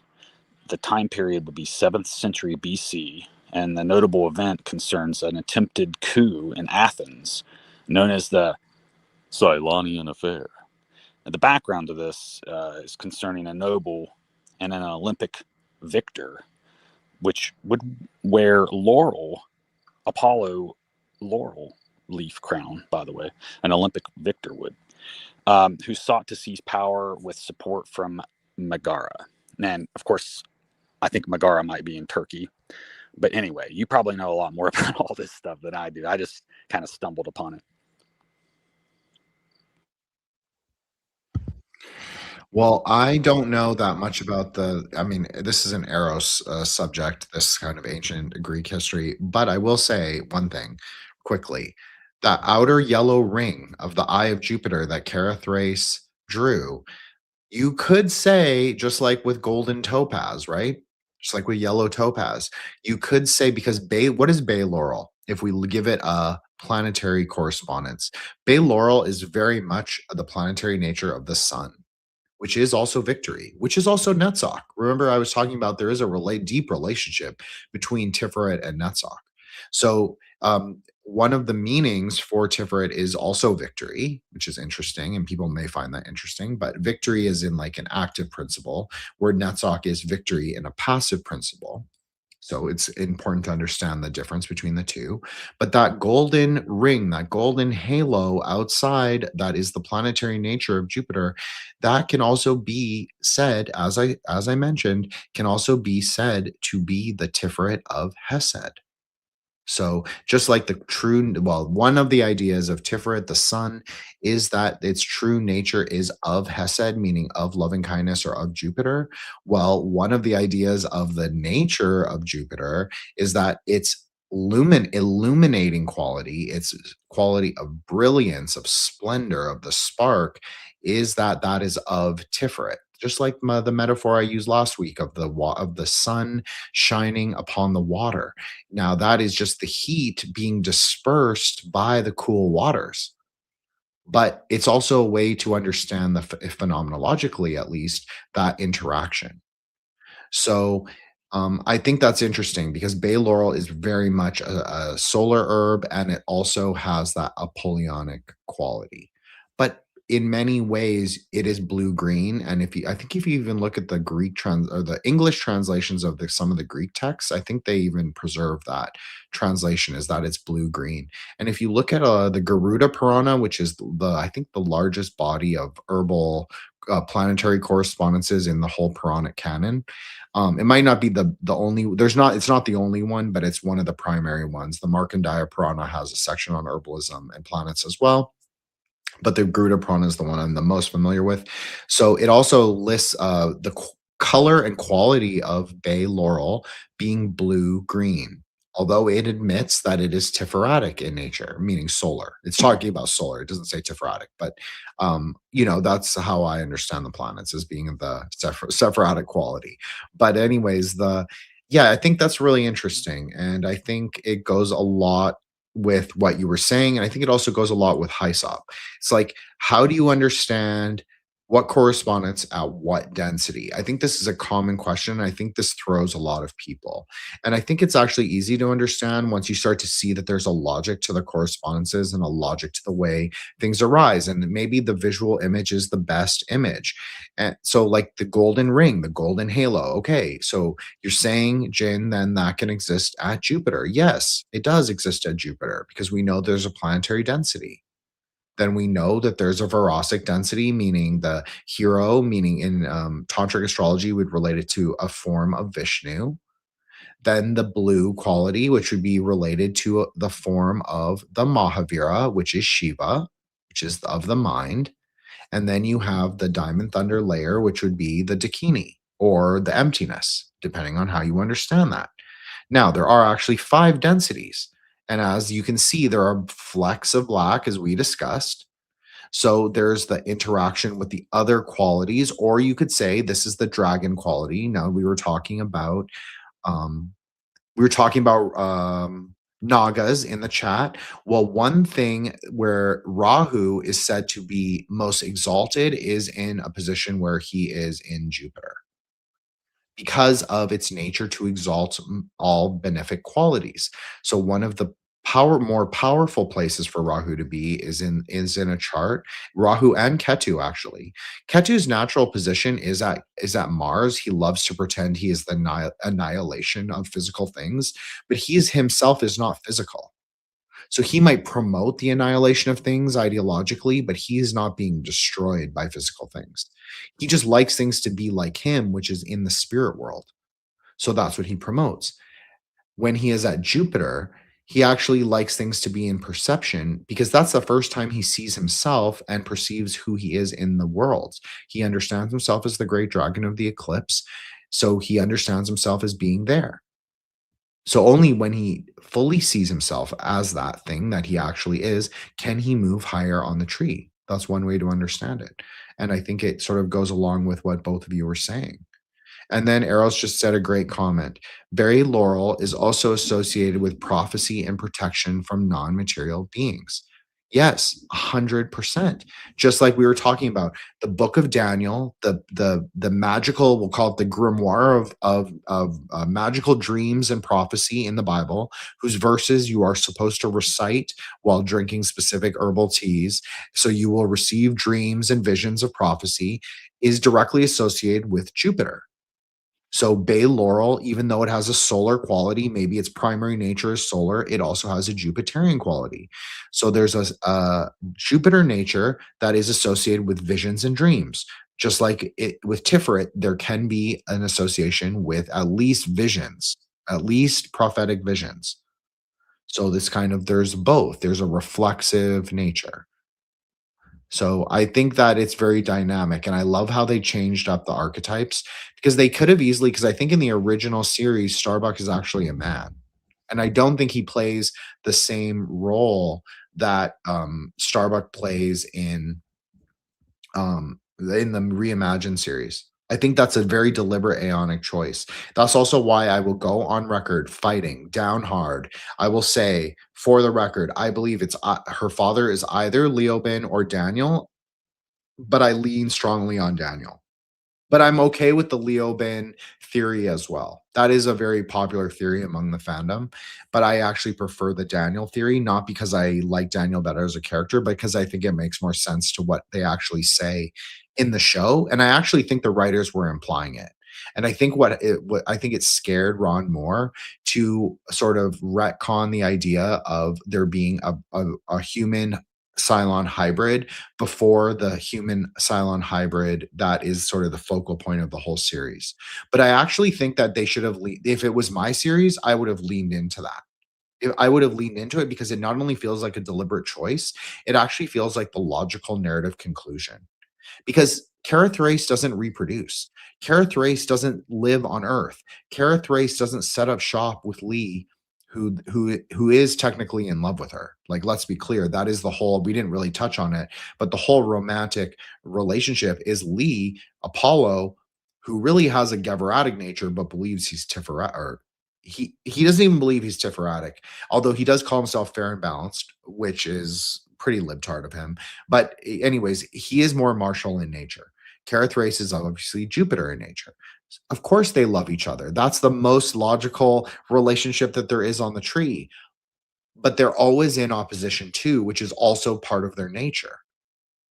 So it's like a very fucked up a very fucked up love situation, but their relationship is actually Lee when he's at his higher nature, even though he often does shitty things so he can be with her. And she does shitty things to hurt him, for sure. But it's really her being hurt by his like lack of commitment to her, because the series starts out with her just like deeply, deeply in love with him, and him just kind of like refusing to acknowledge her or using her as like a sex doll, which she's okay with, like, for the record, like she's okay to get it. But it's not the ideal situation for both of them.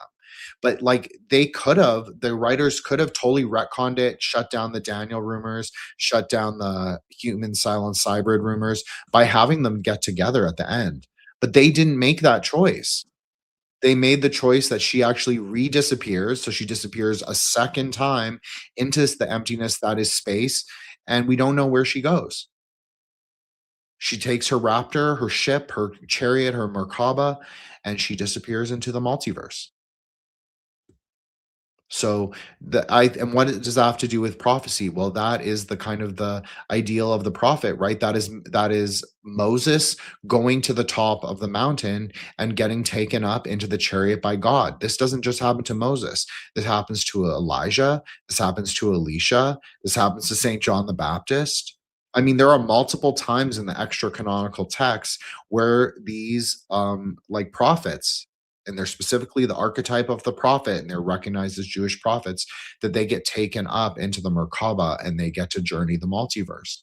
So they're clearly drawing from that as well, just like the Book of Mormon draws from the Book of Enoch 3, as well as it draws from the New and Old Testament. So, hey, didn't we talk about the path of the arrow last time being potentially from Malkuth to Keter? So if you think about it, she's the wielder of the arrow.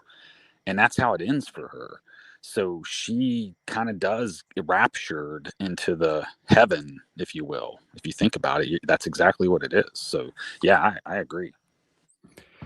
Look, that's a great point, Joshua, and I'm really glad you brought it up, because what do they say in the first 3 episodes of the series about returning to Kobol?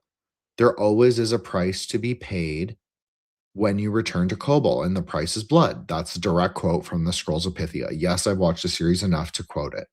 The problem is like when Kara Thrace ends up on several planets, again, the water planet, also very interesting from a Kabbalistic perspective. She ends up stranded on the water ice planet.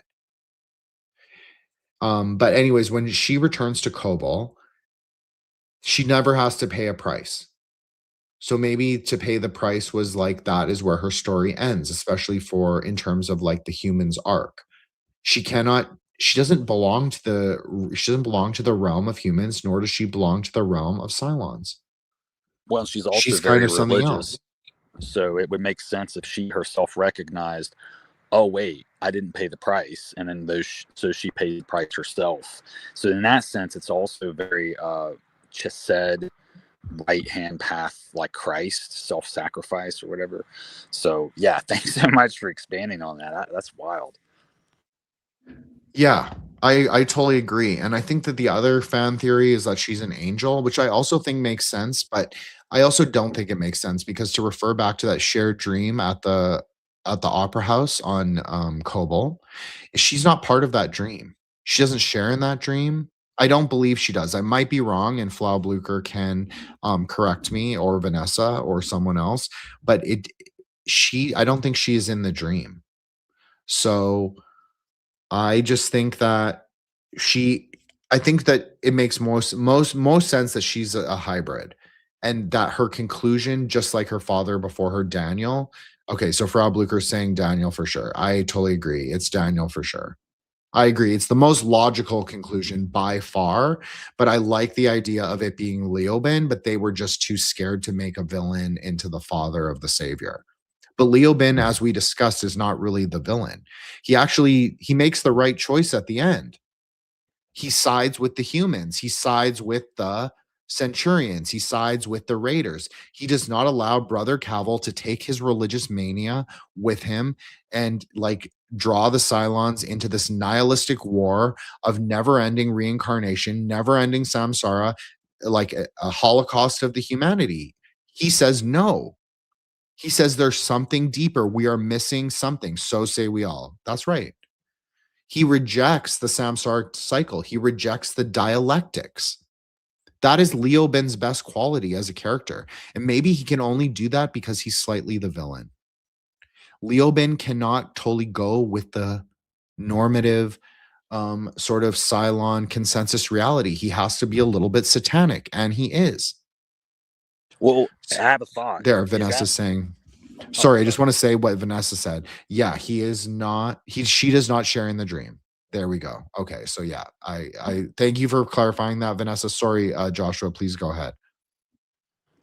Well, if Leoben really is her dad, and although Daniel might be the preferred one, it would kind of make sense to me from the perspective of ye shall know them by their fruits, right? So even though she may not have been raised by him, she and him are both very religious, right? So they're kind of like the prime movers of the whole story, because much like the leader of the citizens or whatever, that woman became somewhat religious as well. But it seems like Leoben, I think, was like one of the more religious Cylons, so correct me if I'm wrong. But like I think that's why he turned on the Cylons, is because they were very devout themselves. And so it's kind of ironic, I guess, to see them turn on each other like that. But because I think what he maybe realized was that they came to test humanity, and they had passed the test. And so now their purpose was over. And I think that's why he kind of chooses to remove himself. But that's just maybe one interpretation, of course.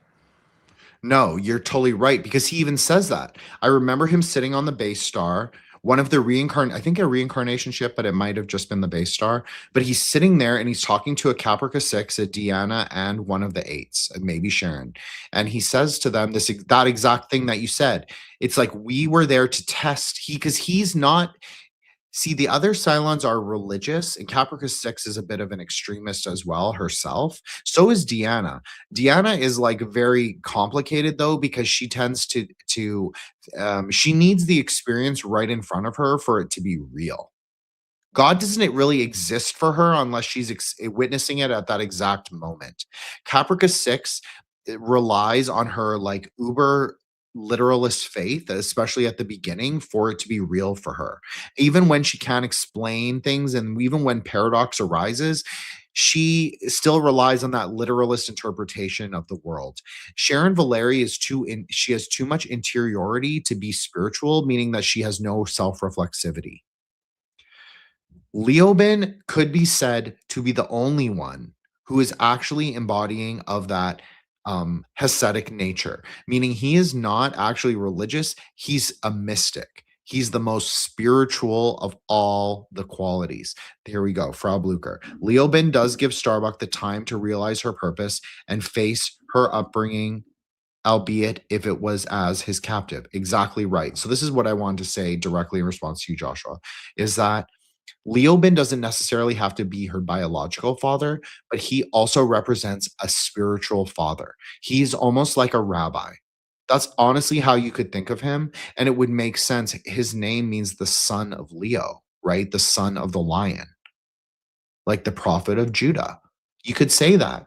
And so he represents a rabbi. It's not her father, as in like Leoben is her biological father, but he is like her spiritual father. And he is giving her directions from Tiferet, from that solar component, that star. But she is the Starbuck, right? She is the horse that rides the stars in her chariot made of iron. He gives her the direction. He lets her perceive who she really is, as Frau Blucher is saying. So in a way, he is the Tiferet of Hesed. He is the actual balancing act, the beauty of Hesed, the beauty of loving kindness, which is not just in love, which also it is. Because in a way, he even says, I love you, Kara. Like he tells her that several times. And she's like, you're a fucking liar. And she's like beating on his face and he's like bloody. And he's like, I love you, Kara. It's like, it's okay. I forgive you. And then she like breaks down crying and she realizes like, yeah. She's like, yeah, there's something. He's saying something. And the reality, sorry. The truth is like Joshua was saying, Kara Thrace is actually one of the most spiritual characters. She's much more spiritual than Rosalind. Rosalind is only spiritual because she believes herself to be the savioress of mankind. That's what makes Rosalind spiritual, is that she can be the main character. She has main character syndrome. Adama believes in the gods, but he is kind of, as we said, he is a Sundare. He doesn't really believe in the gods in the normative way, but then he's also seen way too much to say that they don't exist. The other characters have more of a superficial quality. Now, whether that is actual or just the way that they're depicted in the series, that might just be like an editorial or directorial choice. But Kara Thrace is the only one we really see with like a great faith. And so I think this goes directly to her role as the actual savioress, plus Hera, of mankind, is that she actually believes in the gods in the higher octave. She knows they're not quite gods and not quite archetypes and not quite like, they're not like men or women or anyone. They are like they are principles. And so that's also part of Kara Thrace's story when we were talking about like Kara Thrace and Lee, Kara Thrace and Apollo. Like their love is frequently consummated, but it's almost never admitted. And so it kind of makes it like she is often treated as a biblical prophetess or biblical prophet, because even if you read, like, I like Job's my favorite. So you think of him, he's constantly imperiled by God himself, tested by the adversary, to bring up something Joshua was saying. Yes, the Cylons, by Leoben's own word, the most spiritualist, the mystic, the true mystic, the rabbi of the desert. He has gone out to wander in the mystical wilderness of ideas. he is the one to say we were the adversaries. This is very Hasidic too. We were the adversaries to the humans. They passed the test. He is like, they are like Job. They passed the test. And so now we have to give them back what they lost. We have to give them back their home. And this is the whole uniting point. This is why they unite, like the sum of the Cylons that allied with the humans during the Second Cylon Civil War and the humans. That's why they align, is because Leoben, I totally forgot about this. He gives that exact speech. And so I just think his name refers to Tiferet. His name refers to the quality of the lion, the quality of speech, the quality of the true mysticism, to see with a clarity the future that the others like. That also brings up Arrow's thing about the Bay Laurel. That's a very solar, as we were saying, solar herb, but also the ability to see into the future, which is very Jupiterian. He embodies both qualities. And so he does that, and he says, okay, we need to align with the humans because this isn't right. We are actually one people. We need to join back. We are the 13th tribe. And that is also the implication for the series, is that the Cylons are actually the 13th tribe. They are the lost tribe of Kobol. That's what the humans forgot. They believe themselves to be the creator of the tribe, but they are not the creator of the tribe, and neither were the gods. The gods themselves were hybrid human Cylon they were human Cylon hybrids. That's also the implication. Is the gods were not normie humans. The gods were resistant to disease, very physically strong, very physically resistant to things. They had a deep faith, and that the gods were also mortal, just like the Cylons are mortal. Like, their bodies can be killed. It just takes a couple more bullets to kill them. It takes a bigger explosion to to kill them. The Cylon Raiders, if we want to use that example, the Centurions, they have like these these metal carcasses, these metal mecha bodies that are bulletproof, basically. So it takes like a lot more bullets, a lot more firepower to take them down. Well, that makes sense, but they can still be taken down, right? They are still mortal. They are still subject to samsara.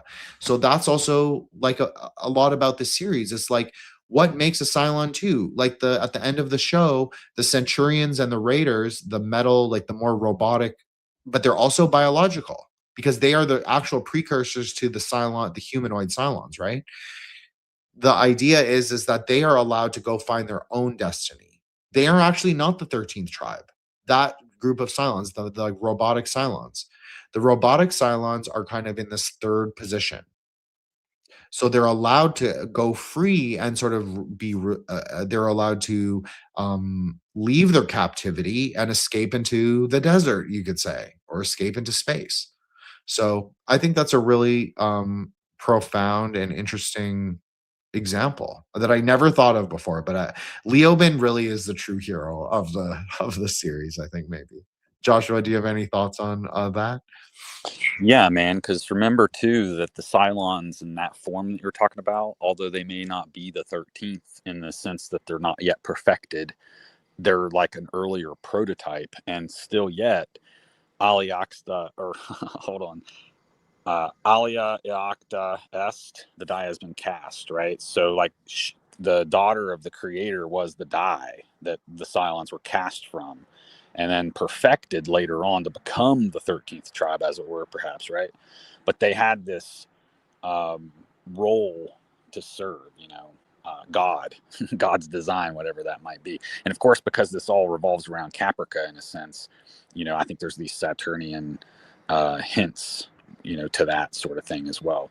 And of course, with the prophecy involved in Apollo, I think a lot of these things were expertly woven into the storyline in such a manner that here we are, how many hours in, third episode now, talking about it still. And I just love, like you said, how they allowed us to be speculative and not, tie up these loose ends. And it kind of allows for us to explore the fandom, if you will, in a more broad manner. So thank you so much. And I guess I would just say, recycle your Cylons, be responsible to the environment, and recycle your Cylons. Thank you, Joshua. Appreciate that. I'm going to let Eros say anything that she wants to say to help close us out. But I love what she said in the chat. Love doesn't possess. Yeah. That's the hard balance, right? It's like, can you be in dialogical relationship with each other, have boundaries, have like a defined relationship, and also like not possess each other? I think it's really hard, and I think that that's part of the. I think that's part of the samsaric battle with love is that it is like it's very dynamic, and I think a lot of people aren't necessarily comfortable sitting in the dynamism that is that. But if Eros wants to say anything in opposition or in alignment, I'm perfectly open to it. Eros, why don't you say some things to close us out? I know that we're closing this out, but I had a question. If they're the 13th tribe, then they must be kind of associated with the 13th, speculative 13th zodiac. And I was wondering, do they ever, is serpents a big theme? Do they kill a giant serpent or anything? So serpents are a big theme. It's talked about like the scrolls of Pythia. Obviously, that's the prophecy that basically is this is the very it's the controversial gospel. That's even how they frame it. Like they open with nobody reads the scrolls of Pythia anymore. That's way too Geminis. It's way too much of like the actual like priesthood text. It's almost like a Kabbalistic text is basically what it is. It's too rooted in prophecy, in metaphor, in magic. It can't be real. The texts that the gospels that they are currently preferred are very legal. They're very feel good. They are very much there. It's not like something like that where it's talking about like the 13 tribes, this exile from Kobol, this like return to Kobol, this prophecy for the future, this metafictional. That's what it is. It's the scrolls of Pythia are a metafictional narrative, right? It's talking about both the past and the future together. And so the whole thing of the prophetess of Pythia, sorry, that was me. I accidentally did that because my cord was in the way. I apologize, Eros. The the thing about the scrolls of Pythia is that when Rosalind goes, when they're on this thing called the Algae planet, so they go to this planet to get food. They use these food recyclers to make algae into some kind of nutrient dense meatloaf. It looks really gross, but they're starving. So what choice do they have? Anyways, they go to the Algae planet to stock up. They ended up getting captured by the Cylons. The Cylons put them into death camps, basically. And anyways, in part one of the and then eventually the humans decide that they don't want to live in the death camps anymore, and the Cylons decide that it's too hard to rule over humans anyway. And so this is the beginning of the Cylon human. It's like the third war, but then it's also like the Cylon Civil War. It really begins in this conflict. So the Rosalind, the vice president, ex-vice president, current president, she's not the vice president, sorry. She is the president, but she's at this time, she's a school teacher, right? It's Zarek. It's we talked about him right at the beginning. I'll put up his picture again. So the character who plays Apollo in the original 1978 series, the good hero, he actually plays the satanic character, the Zarek, the revolutionary, the Uranian character, and he is even implied to be Uranian in multiple ways. But so he, so he is actually the enemy, the adversarial figure in the reimagined series. But anyways, he's the president, so that's also there's a serpentine quality to that, but then there's also a serpentine quality to the prophetessa. So when Rosalind goes to this witch, she is called a witch, she has visions. She has like her whole thing is serpents, and you can hear like serpents behind. Like there's not a serpent depicted. I don't remember if there's a serpent depicted in her tent. I don't think there is, but there's always like a lot of the imagery around her is very serpentine, and you hear like a rattlesnake or something like when she's talking or when she's giving her like prophecy. So there is like a snake like element, and then there's also the idea of like the snake on the pole, just like from the Bible. That is actually depicted in the Scrolls of Pythia. I can't remember. I think it's right in the first season. It's just briefly mentioned, like very brief. It's not like a deep plot point, but it is kind of, because it refers a lot to this like biblical architecture, this biblical like narrative architecture, obviously, and this Kabbalistic architecture. So I think that it's a really great question. And I also like, obviously, I said, like, as I said, as Leo Ben posited and Joshua brought up, the Cylons are the satanic figure. So there is a serpentine quality, especially to like Caprica 6.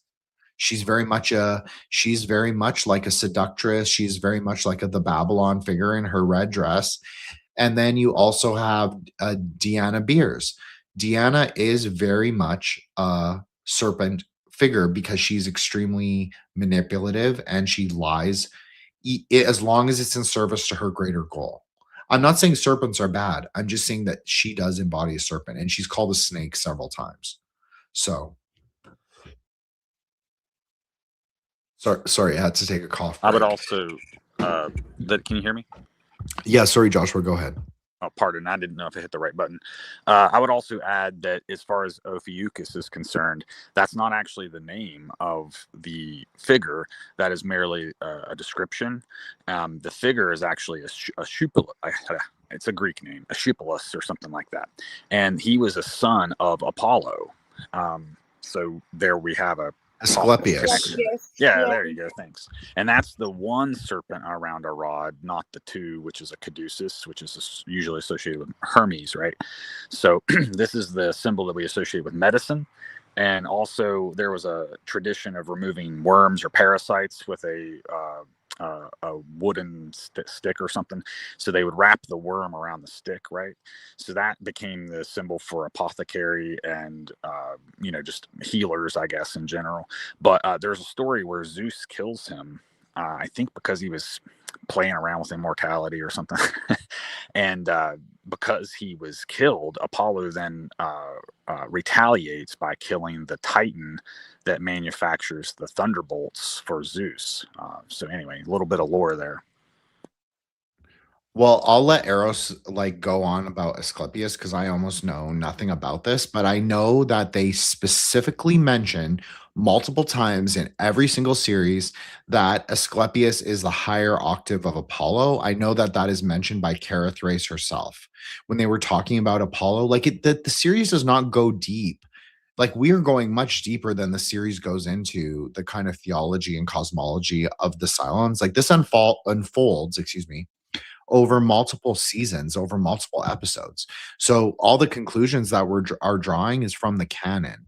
It's not from the specific, like the specificity of one time it's mentioned, or even the multiple times it's mentioned. And it's like, oh, they elucidate on this topic. No, it's not really like that. A lot of this is left very much ambiguous. But I remember specifically Cara Thrace talking about the nature of Apollo. She might be talking with Lee, but they talk about Asclepius. They talk about this exact thing and the blazing serpent. I know that they even mention the name seraphim, like the word, like the category of angels. So that's very interesting, who are depicted sometimes or described at least as blazing serpents. Now, this could be just a translation issue from the Hebrew. This is a common question. Does it mean serpent, or is it something closer to like just a blazing being made of fire, different things, different ideas. It doesn't necessarily mean a serpent as in like a physical snake, but of course it can be translated as that as well. So I think that's a great point. And like obviously that was a great sort of correspondence to make to Asclepius because it is the higher octave, at least in the show, of Apollo. And of course, this episode is called The Arrow of Apollo, so it totally makes sense. Eros, do you have anything to say on the nature of Asclepius? Please take all the time you want. I'll just end it organically. I was just trying to do it on a magic number. I don't have much to say on it. Like Josh said, Asclepius is Apollo's son, and then Apollo teaches him medicine and music and all of those things. But it is interesting how they both kill a giant serpent. Like Apollo kills the giant serpent so that he can have the temple of Apollo built. Gosh, and I'm forgetting now, but that serpent was Gaia's child. And so that was kind of like, you know, not so black and white, because I believe that that snake was a protector of sorts. And I guess, gosh, snakes are often seen as protectors and as having like hidden wisdom. Daemons are often kind of depicted with snake tails.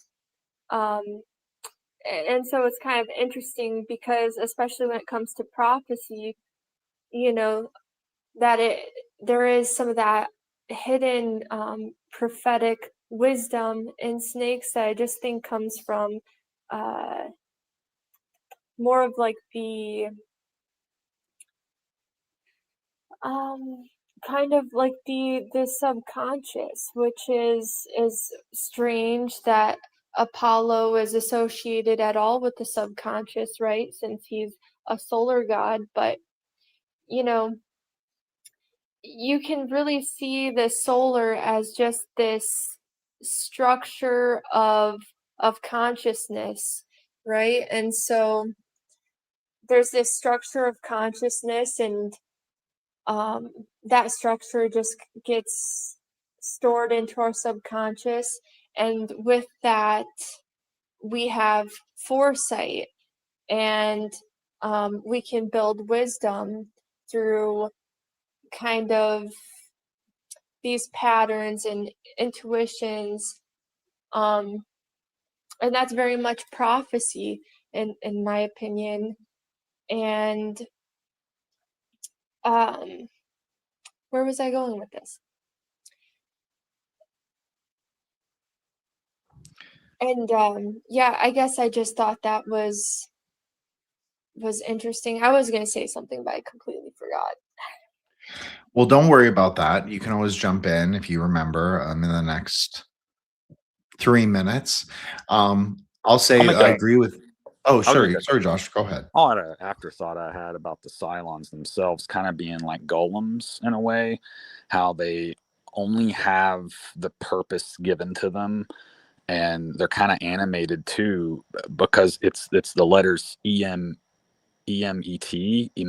which means truth. I think that's the word that animates the golem.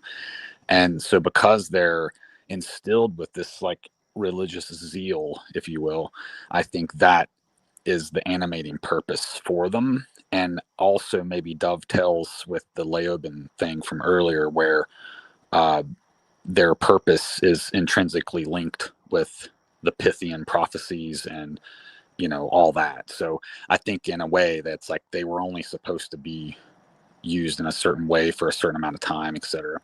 And the other lingering thought I had was Leoben being the lion, cat daddy, if you will, and then the Pythian themes also remind me of like the demiurge in general, and of course the Saturnian elements, etc. So thank you. No, that was great. I think both of you really nailed it. I think I'm so glad that Eros like elucidated on Asclepius, and I think that actually corresponds very, very well to the series as a whole, as Eros did the entire time. Like, as she said, she didn't watch anything, but if you listen to Eros, she actually sounds like she understands the series, like fundamentally, doesn't really need to watch it. I want to say this one thing that Vanessa said before I give shout outs and we close.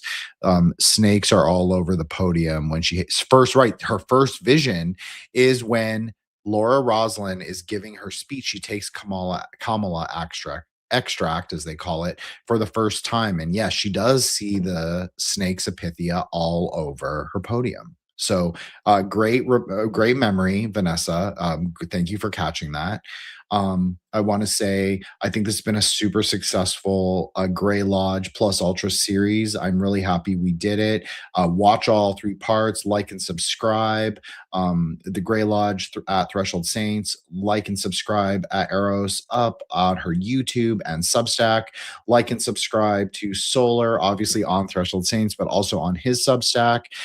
Follow Joshua the Branch on all his socials and X right now. Specifically, I did update your at Joshua for X Twitter. Thank you to everybody in the chat, Cassandra, Vanessa, nobody at all, Frau Blucher, and everybody who liked and subscribed and supports the Grey Lodge and Threshold Saints. To all the Saints, thank you so much. To the episode with Jennifer Ostapovich, which will be followed by an episode with our own Grey Lodgy, Mac McCarthy. Him and I did an episode on motherfucking werewolves, so that'll be really awesome. And I've got lots coming up, so just stay tuned. And everybody, thank you so much. It's honestly been a huge, it's been my dream kind of to like talk about these weird, nerdy, very gnostic, metamagical ideas with other people. And there's very few opportunities and platforms which we can do this without sounding like complete freaks, schizos, or weirdos. Of course, we might all be those things. Who knows? But of course, this is Plus Ultra presents the Grey Lodge, or Plus Ultra presents the Grey Lodge. No, how do I do it? Plus Ultra presents the Grey Lodge. Friday Gnostic Mass, the Arrow of Apollo, Arc 3 finale. This is your host, Jin the Ninja. Follow me on Twitter if you want to, if you will it. We transcend space we transcend both time and space. We go acausal on this show. We are the Nexion that transcends the hyperspace fucking kingdom. We surf on the aether wave, and we are the keepers of the Black Library on this show. So thank you guys so much. Appreciate it. It doesn't happen without all of you. This episode will be reposted on the main feed on Sunday, as it usually is. I'm usually actually faster than that, but I like to say Sunday to give myself like a little time. And an episode with Threshold Saints will drop either tomorrow or Sunday, depending on when I get this uploaded. So it'll be the day after or the day before, and just to make sure there's like you don't get 50 notifications. You'll just get, 1 or 2. So thank you guys. Thank you, Eros. Thank you, Joshua the Branch. Thank you to Solar Exile. And thank you to Vanessa, especially because she's been sort of like the secret 5th co-host on this whole series. Thank you to people from the Lodge, Frenzy, of course, a long time mutual, maybe 3-year mutual, a long time anyway. He really wanted us to do this series. We did it. So shout out to him. Shout out to Don Lander, the coolest little Naga of all. Well, Seth and him are both cool little Nagas. And I told Seth he's the coolest little Naga, so I can't neglect him. Obviously, Seth and Joshua have an episode coming up on my show. Eros has her own episode coming up on my show sooner than Joshua's anyway. And it'll be a lot sooner. I promise it'll be in the next 3 weeks. And thank you guys so much. And also shout out to Brighton Hollow, who's like a newer addition to the Lodge, but he's a really cool mutual. He does really amazing photography, and he seemed to really embrace that we're doing a Plus Ultra series on Battlestar. So shout out to him if he even listens to this. I don't know, but if he does, we heard you, brother. Thank you so much. And to everybody in the Lodge, Frau Blucher especially as well. This series would not have happened without all of those people and everyone else. Because it just wouldn't be worth it. But it's worth it for, to hear the feedback. And like Eros said, and I'm sorry, Eros, that I'm stealing this from you, but at least I'm citing you, is that if you would like to see a specific episode, a specific series, like of the ones that we mentioned, like you want to see book club, you want to see the conclusion to Apophenion, you want to see speculative American magic, you want to see more of this mixed media where we actually might tackle another series or a film or things like that. Maybe we'll start mixing that in with our Friday night book clubs or whatever. Or you want to see us return to more speculative, like a Friday Night Gnostic Mass, where we talk about more timeline things. whatever you want to see, please let us know. Like reach out or leave a comment or whatever it is. Be nice about it, but like let us know because it does help us, especially if you're in the lodge. If you are in the lodge, like let me know in the group chat. Let all of us, like, because 4 of us are all admins in the group chat. Let us all know, like, what do you want to see next? Like, yeah, I've given you some constricted maybe choices, but you have to pick. You pick one of those and tell me what you want to see and what you guys want to see more of, because it makes it more worth it when I get feedback. So that's all, I guess. And everybody, make sure you pray, prayers up, do your meditations, do your path workings, and everybody study Kabbalah, practice Dharma, and also just try not to ride the dialectical wave. Try and be like a silver surfer or a quicksilver surfer on the middle path. I think that's a cool way to end it. So everybody have a great weekend. Stay safe and stay wrathful. Namaste, motherfuckers.